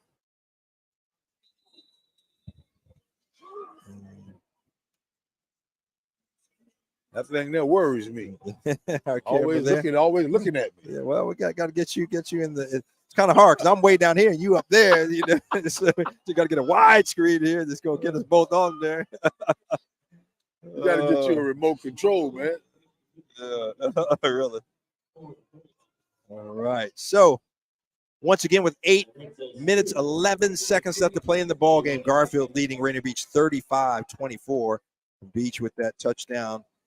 Siva to Glover. Glover's second touchdown and Siva's second touchdown pass of the ball game. Deep for the Bulldogs, number 3, Reggie Witherspoon, the third in the middle. He is the deep man. That's who they want to. They being the Bulldogs, they want the ball in that man's hands because he can go. Again, 2-time state champion in the 100, 200 for Seattle Academy. And again, the WIA rules, if your school, if you're at a private school and it does not offer a sport, which Seattle Academy does not offer football, you can play at your neighborhood school. And so Reggie Witherspoon III playing for his dad. And it's going to be another onside kick. And great job by Garfield, the lineman coming up and just fielding it and going down at the 48-yard line. So the Bulldogs have it in Beach territory already. I might have tried to run that, Rick. Yeah. Really. I'd have got my hands on it. Because the ball bounced up. He could have. He had some room there. What they call it, a Sunday hop? Got that Sunday hop? I'd have tried to get back to the end zone. No, that's right. That would have been Chris Burns rumbling, stumbling, bumbling home, but it would have been going down there. Big number 65. You would have laid some wood to me. All right, so it'll be 1st and 10 for the Bulldogs on the Vikings 48-yard line. 8:11 left to play in the ball game. Bulldogs lead at 35-24. Witherspoon in motion. He gets the ball and cuts it up. And he's to the 30. Puts a move to 25, to 20. Oh, my goodness. Raylan Witherspoon all the way down to the 15-yard line. That cat can run. Yes, he can. That cat was cutting that way and broke back that way. You see that? I ain't seen that. 35-yard pickup there for Raylan Witherspoon. He came in motion, so Witherspoon wide to the left side of the field. He came in motion, got the handoff, and they're doing it again. He's in motion, and they don't hand it off this time. And this time, EJ takes it right up the middle, puts the shoulder down. He's inside the 5, down to about the 2-yard line. So the Bulldogs, in a hurry, going to put some more points on the board. Hey, Rick, we got to let Bishop know he got one. Yeah, he got a couple. He got a couple. Oh. Let's see what they're going to do now. So again, hand off to Witherspoon. Witherspoon cuts it up, and he's going to be stopped just shy of the end zone, right there at the goal line. He's on the 1 foot line. Yeah, yep. So it'll be. Whoa! Oh, now flag again. Why they had to throw it so high? Yeah, exactly. That's the second time they've done that. Where trying to emphasize a point. I don't know. I guess is someone say something he didn't like. Somebody had that. But you know, sometimes it's hard to hear the truth, huh? Yes, sir. Or deal with it. yeah. Really. Yeah. Deal with it. Not deal with it. With it. That's right. WIT. TTA. Really. Oh man. Okay, but so did they pick up the flag because the ball's still there on the goal line? Oh, that's Rick. I'm sorry, I can't explain what happened there, me folks. So it is what it is. So Garfield's 2nd and goal, right at the kind of 1 yard line. All right, go toe to toe. Oh, two people moving at the same time. What's going on? Yeah, they're set. I guess it's okay. EJ, quarterback sneaking. He's in there. Touchdown. We're waiting for the signal. Yep, we got it on the far end. Yeah. So touchdown, EJ, with the 6:34 mark. So Garfield comes right back and gets a score.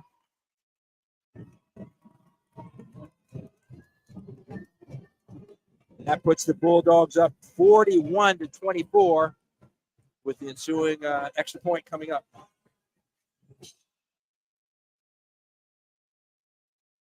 Well, I guess it'd be a nice spirited sermon this Sunday. Yes, sir.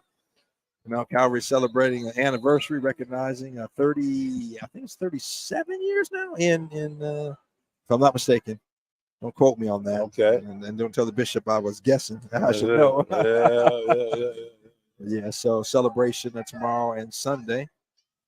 So if all things remain as they are, Garfield, if they walk away with the win, they will face in their game next week against O'Day will be for the Metro Championship. Wow, that should be pretty good. Yes, it will. I take it we'll be here.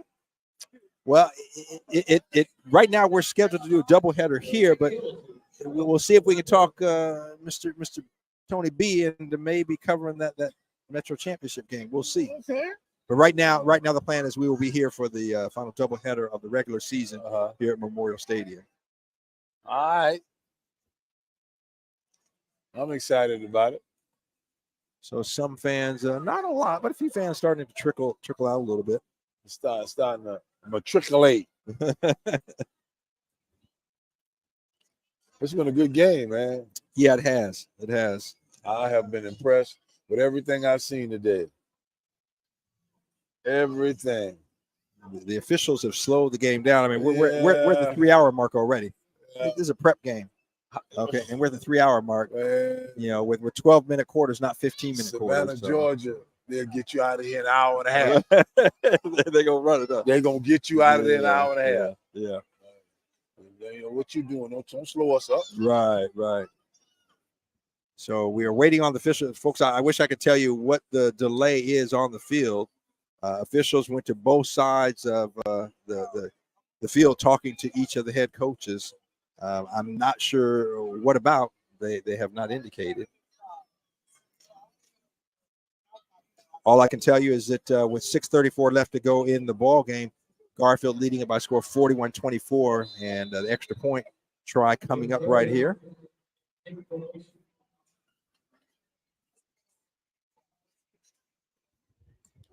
Ooh, low snap. I tell you what, a great job by the holder. There was a low snap. He was able to get it off and get it in place, and the extra point is up and good. So Garfield leading by a score of 42-24 with 6:34 left to play in the ball game. And got it back down, didn't He did. Great job.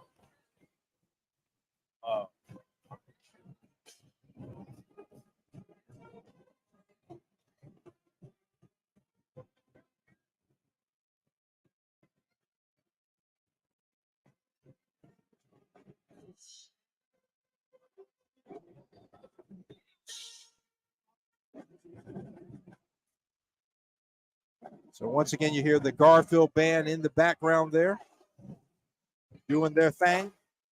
Not their thing, but their thing. That's what it is. Yes, indeed.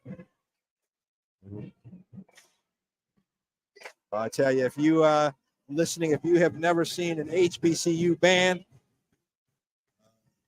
you are in for a treat. I mean, you can probably do a Google search and search for, was it South Carolina State what? The marching 101. Marching 101. And the reason they're called that is because FAMU had the 100s. And we won better.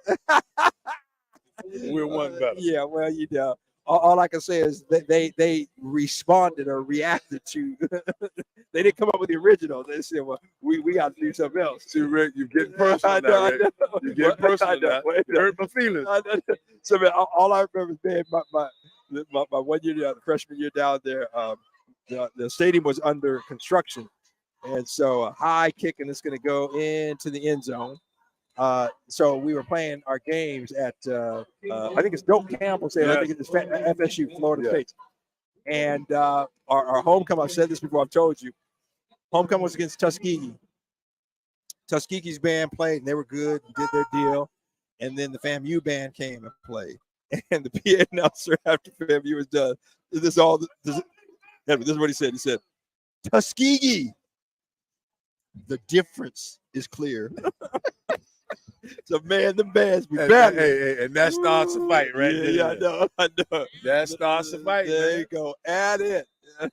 It is. I mean, when I went down there and I was a walk-on, and unfortunately, you know, they didn't recruit out in Seattle. Didn't know. I went there on an academic scholarship, so I couldn't go out until the first week of class, which was like mid-September. So they had already played a couple games. But man, we were going out, you know, had to try out and, you know, made it that way. But the band was still doing 3-a-days, man. Shoot, they were no joke. That's the 1-on-1. Yeah. We get off the band, we get off the bus, go in there and get dressed. Yep. The 1-on-1 sitting in the stand. Sitting there, yep. They're already there, huh? Hey, man. Yeah, man. Hey, no joke. I swear I loved it, man. So I believe a timeout on the field. Look at Coach giving coaching points. Oh, yeah. Right there. Yep. That's how you win it. Yep. Giving some instruction. Yeah, man. On the fight through that.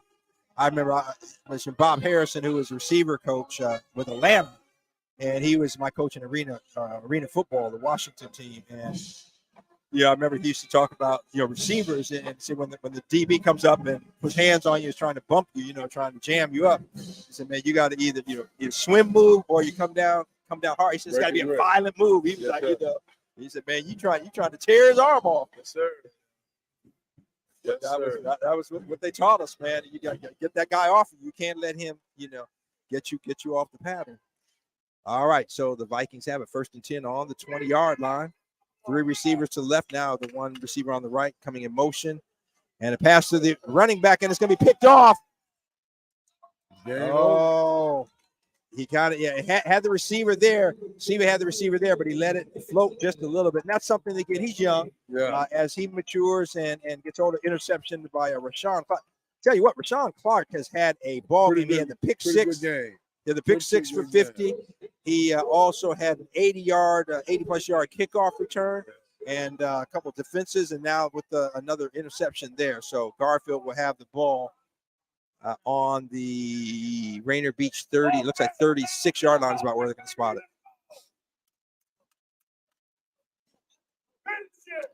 And now Corey Sampson on the field pleading his case. I'm not sure what about to the official. Now heading back to the sideline. Garfield's offense coming on the field.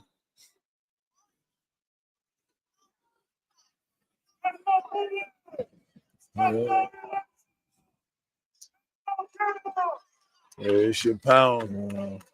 They should pound. EJ, a couple of running backs in the backfield with him. Now receiver in motion from left to right. EJ's going to tuck it and go right up the middle.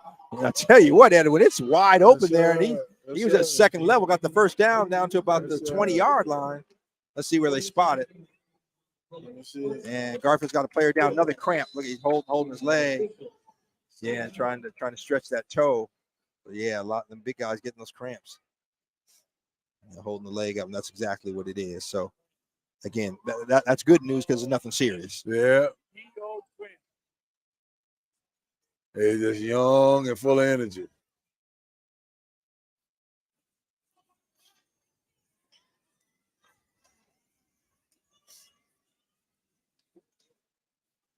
Let's go, let's go. So a player on his feet, limping off, but again, just a cramp, nothing serious, and they give him some Gatorade. He waves it off. so the ball boy drinks it himself, or the young man. He tried to give it to the player. Players just waved him off. So he said, "Well, I'm gonna get some." Yeah, let me get a hit. Yeah, let me get a hit. Huh? Tell you, okay, it'll be 1st and 10 for the Bulldogs. The spot is on the 23-yard line. 6:13 left to go. Clock should be moving again because that was a run, not out of bounds. Handoff, little cross bucket. Witherspoon stopped for a loss. If he would have kept. And is the ball? Let's see. They're motioning at the ball. Yeah, the ball was fumbled, and Rainier Beach gets it. So Witherspoon got hit.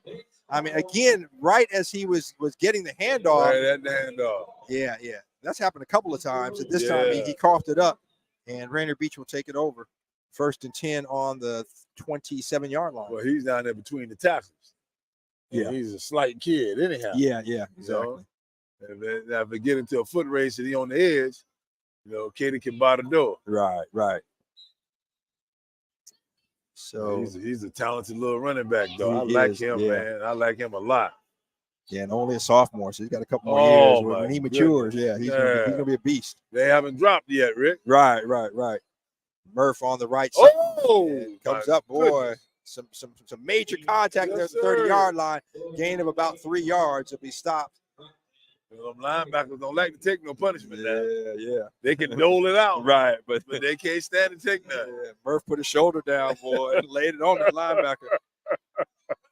And at this point, they're going to spot it at the 31, so about a gain of 4.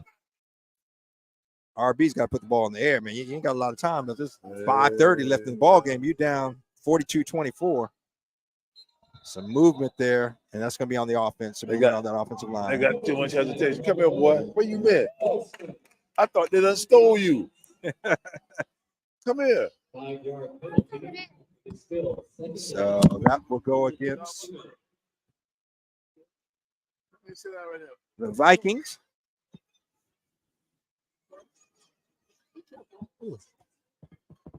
So ball goes back to the 26-yard line, so that'll make it 2nd and 11.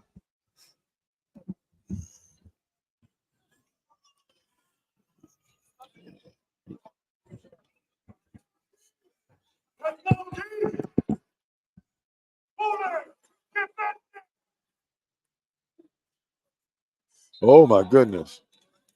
We got some more movement there. Watch out.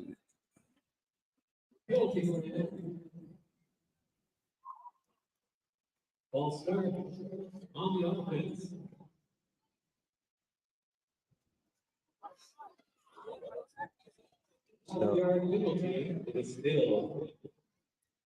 Going back the wrong way, going back against the Vikings. Going strictly the wrong way.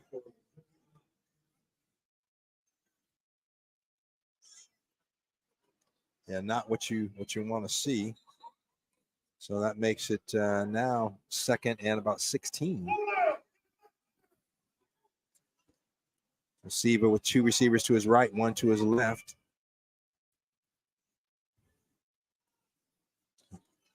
He's in the gun and looks to handoff, then kind of pitches it to his. I think he thought Murph was a lot closer to him. Yeah. And Murph gets out to about the 20, but then he's met by in your words, a host of black jerseys. A host of young men. A plethora of.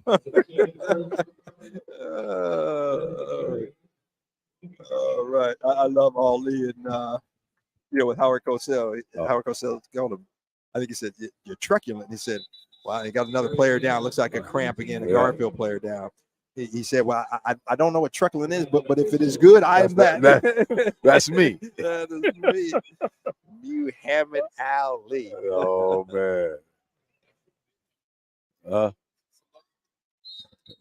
So player hustling off the field. And again, we've seen several players down this evening, Edwin, with cramps. Yeah, it's been unseasonably warm. Yeah. And then it's the rain and all those factors. You got to be hydrated. Stay hydrated will help. Man. But yeah, so this is a long game. I mean, we're 3+ hours into this game. Easy. So yeah, easy. Yeah, we started the game. They actually started on time, right around actually a little early, around 7:40. It's 10:55 now, so they've been out on that field a long time. And it was a little bit longer halftime, I believe, with the senior night celebration for the Bulldogs. Okay, the snap. Siva got a receiver wide open, but it's going to be intercepted again by Rashawn Clark, his third pick of the evening, and his first one of the evening was a pick 6. I tell you what, Rashawn has had a ball game tonight. He's had a going to college game tonight. Yep. I am off to college. And let's see, Rashawn is a junior, so he's got another year coming back. Yeah. Splits time at wide receiver and defensive back. So they'll be looking for him. Oh, yeah. So 3:58 left to go in the ball game. Garfield leading at 42-24, and unless a minor miracle happens, the Bulldogs and the Fighting Irish will square off next week for the Metro Championship. We are slated to be here for a doubleheader next week, but with this win, Garfield will be playing O'Day at the West Seattle Stadium for the Metro Championship. Woo! So, whistle on the play. And is it timeout or movement on Garfield? Movement? Yeah. Go back 5 yards. Or do they call timeout? I believe it was a timeout by the Bulldogs, so the play clock was about to expire. Yeah. We'll let you tune in to the Garfield Band here on senior night at Memorial Stadium. Garfield and Rainier Beach.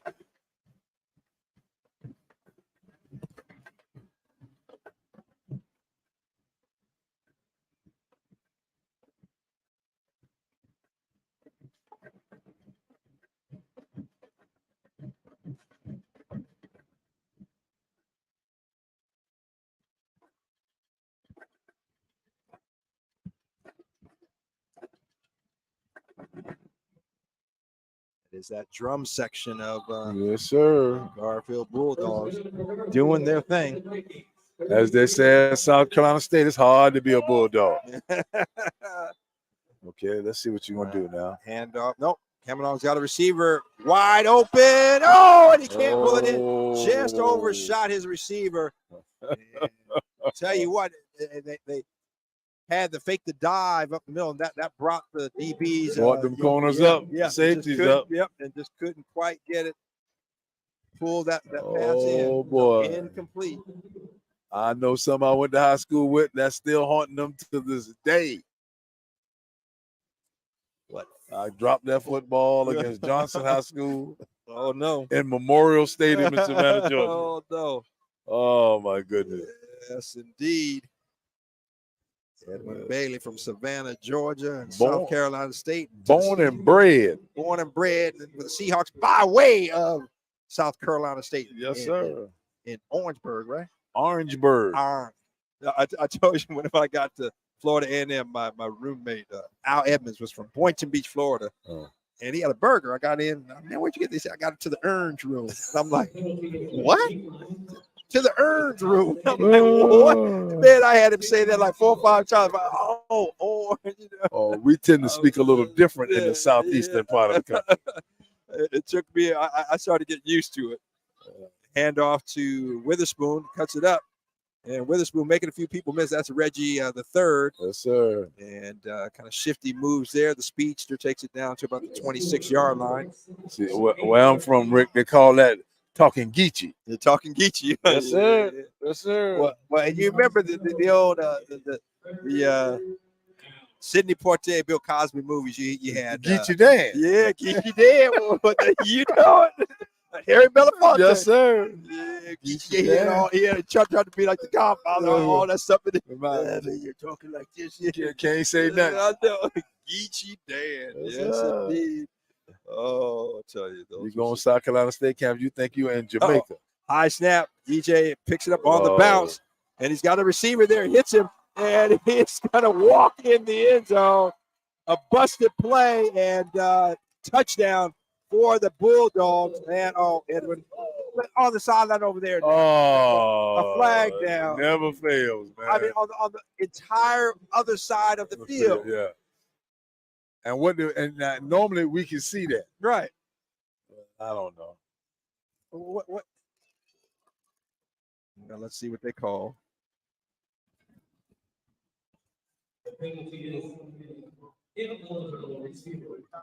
Now it's going against the Bulldogs. It's coming back. I don't know what the call is. Illegal receiver downfield, but the quarterback.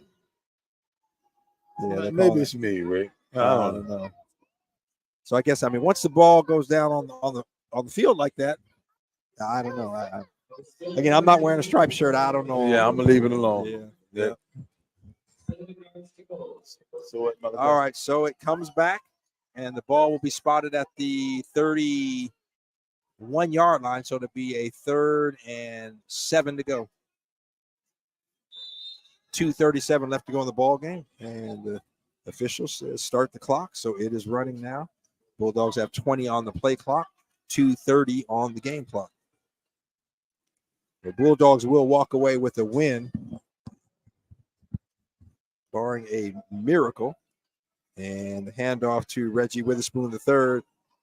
Across the 20, cuts it back. He's got some room, and he's going to get in all the way. Witherspoon. And another flag, Edwin. What is this referee's call? He's back at the 30-yard line and he's looking for throwing a flag up there at the 10-yard line. That's ridiculous. Come on. Witherspoon, had a 90-plus yard kickoff return called back, and I'm like, come on, let the kids play. Let the kids play. And then, wait a minute now. What's the score? 42-24. Thank you. We need to go down. Oh, yeah. The stands clearing out here. I don't blame folks. Yeah, they really, really cleared out. Let's see what the call is. And sorry, you can hear our frustration. If we're frustrated up here, the kids are down on the field. Be, man. It's and like, then they can't put no, you want to put a little trust in them, but you can't. So let's see what the.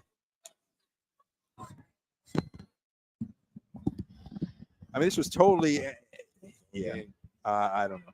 How the official on the far side of the field, 20 yards from the ball, saw something. Say hello to Rick. And throws the flag. Hello. Say hello, Rick. I hear something. Say hello to Rick. Go ahead. Oh, now he's being shy. Malachi run up the middle and breaking tackles all the way down to the 15-yard line for the first down. And the Bulldogs just keep coming at it.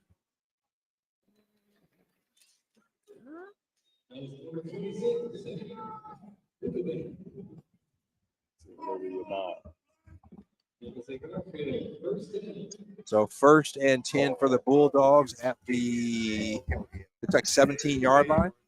1:45 left to go in the ball game. So winding down, Garfield's going to walk away with the win. Just we'll see what the fine was. Right now they lead at 42-24. So again, the Bulldogs will face the Old Day Fighting Irish next week, and that will be for the Metro title. I'll be here, Rick.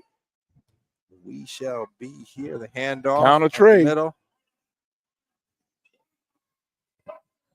And I tell you what, taking it all the way down in at running back now is number 26. Is that check that? Is that number 20? Must be number 28. Malachi Walker. I'm trying to get this Malachi to say something online, but he won't. Well, you got to have some teeth in front to say something, huh? Yeah. At that age where the front teeth. Say hello to Rick. Hello, Rick. Hey, it's Rick, man, not Wick. How you doing, Malachi? Good. All right. Good to have you joining us on the air. You want to call this next play? Yeah. All you got to do is say touchdown. Up the middle, handoff, and that is Malachi Walker. Yeah, Rick, I a think 4-yard that's it. touchdown.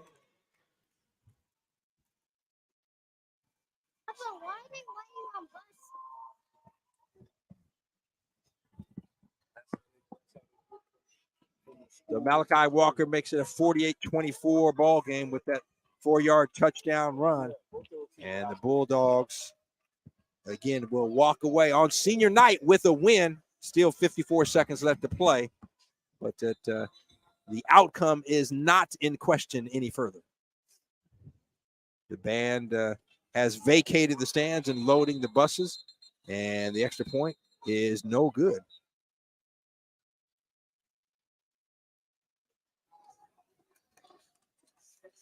The extra point attempt is blocked. 54 seconds remaining in the game. So, I'm going to throw it over to Daniel Bellis to give us an update on scores around the state. And we'll be back for the last 54 seconds here in just a moment. Daniel? Yeah, and throwing the big board up again one more time for you to see how the night is wrapped up. And, man, how about that overtime thriller between Mountain View and Kelso? That one ended up with Mountain View winning by 1 point, 35-34. They were able to cash in the winning score. I believe it came down to a missed extra point. So Mountain View was able to win that one against unranked Kelso there and not get the upset right there. But Bainbridge was upset, and Marysville-Pilchuck upset as well. They lost 2 in a row now. Juanita, number 19, they've also lost 2 in a row.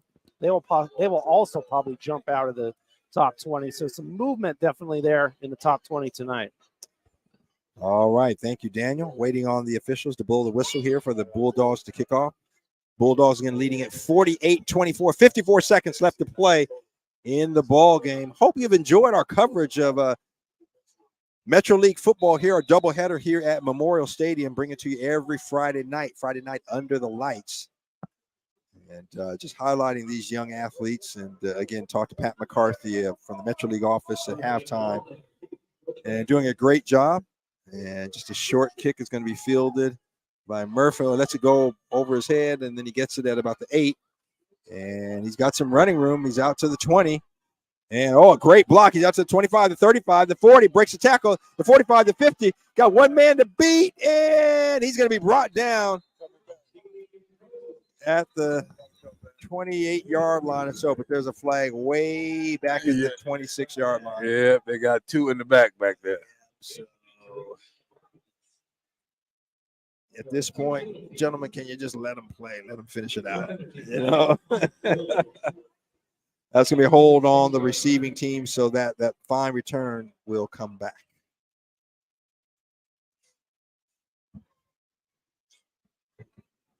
So the Bulldogs a big win and catapult themselves into a position to win the Metro Championship if they can defeat a rival O'Day, the Fighting Irish, next week.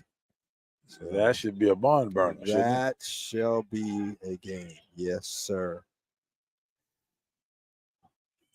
Well, Rick, actually, we did a little bit of math there, and Eastside Catholic could force a 3-way tie if Garfield wins next week. So if Eastside Catholic wins next week and Garfield wins and Garfield beats O'Day, that makes a 3-way tie, and then Metro does a weird 3-way thing. But if O'Day wins next week, they win the Metro. They're the Metro outright. champion outright. Okay, so someone can be crowned next week. Yeah. Well, thanks for that clarification. There is a chance for a 3-way tie, apparently. All right, so Rainier Beach is trying to run out the clock. That is Murphy gets it. He's got some room on the sideline there and knocked out of bounds at about the 37-yard line. It looked like they took out a coach. So, well, you can't stand close to the sideline there, buddy. You can't move. Get out the way. Right, yeah.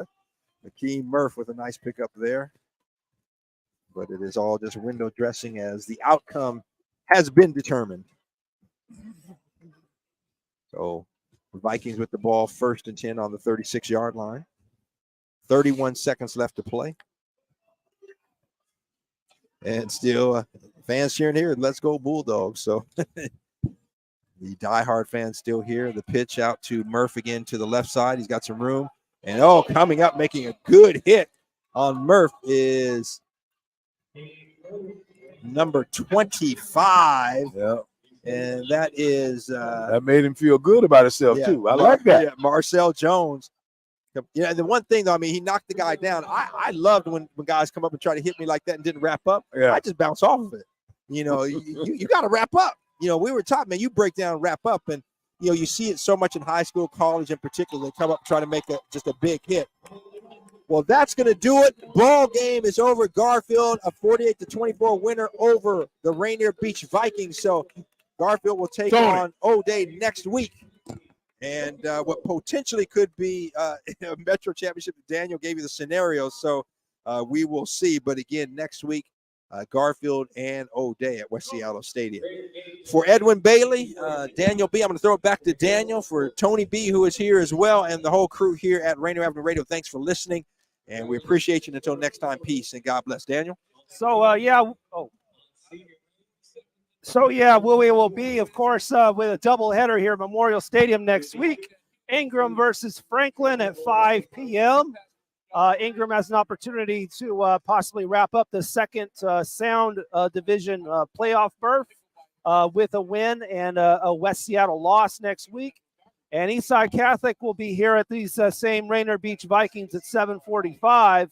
Again, if Eastside Catholic wins and then Garfield beats O'Day, that would force a 3-way tie. So even if we are doing a doubleheader at Memorial Stadium, there are still playoff implications. So there it is. We'll be back with more for you. And, of course, on Tuesday, we'll be doing the District 5 debate live. Kathy Moore and Christina Obey-Sumner will be debating for your vote on District 5. Debate starts at 7. We'll do pre-debate at 6 p.m. Thank you for joining us for Metro League Football. Peace and bless.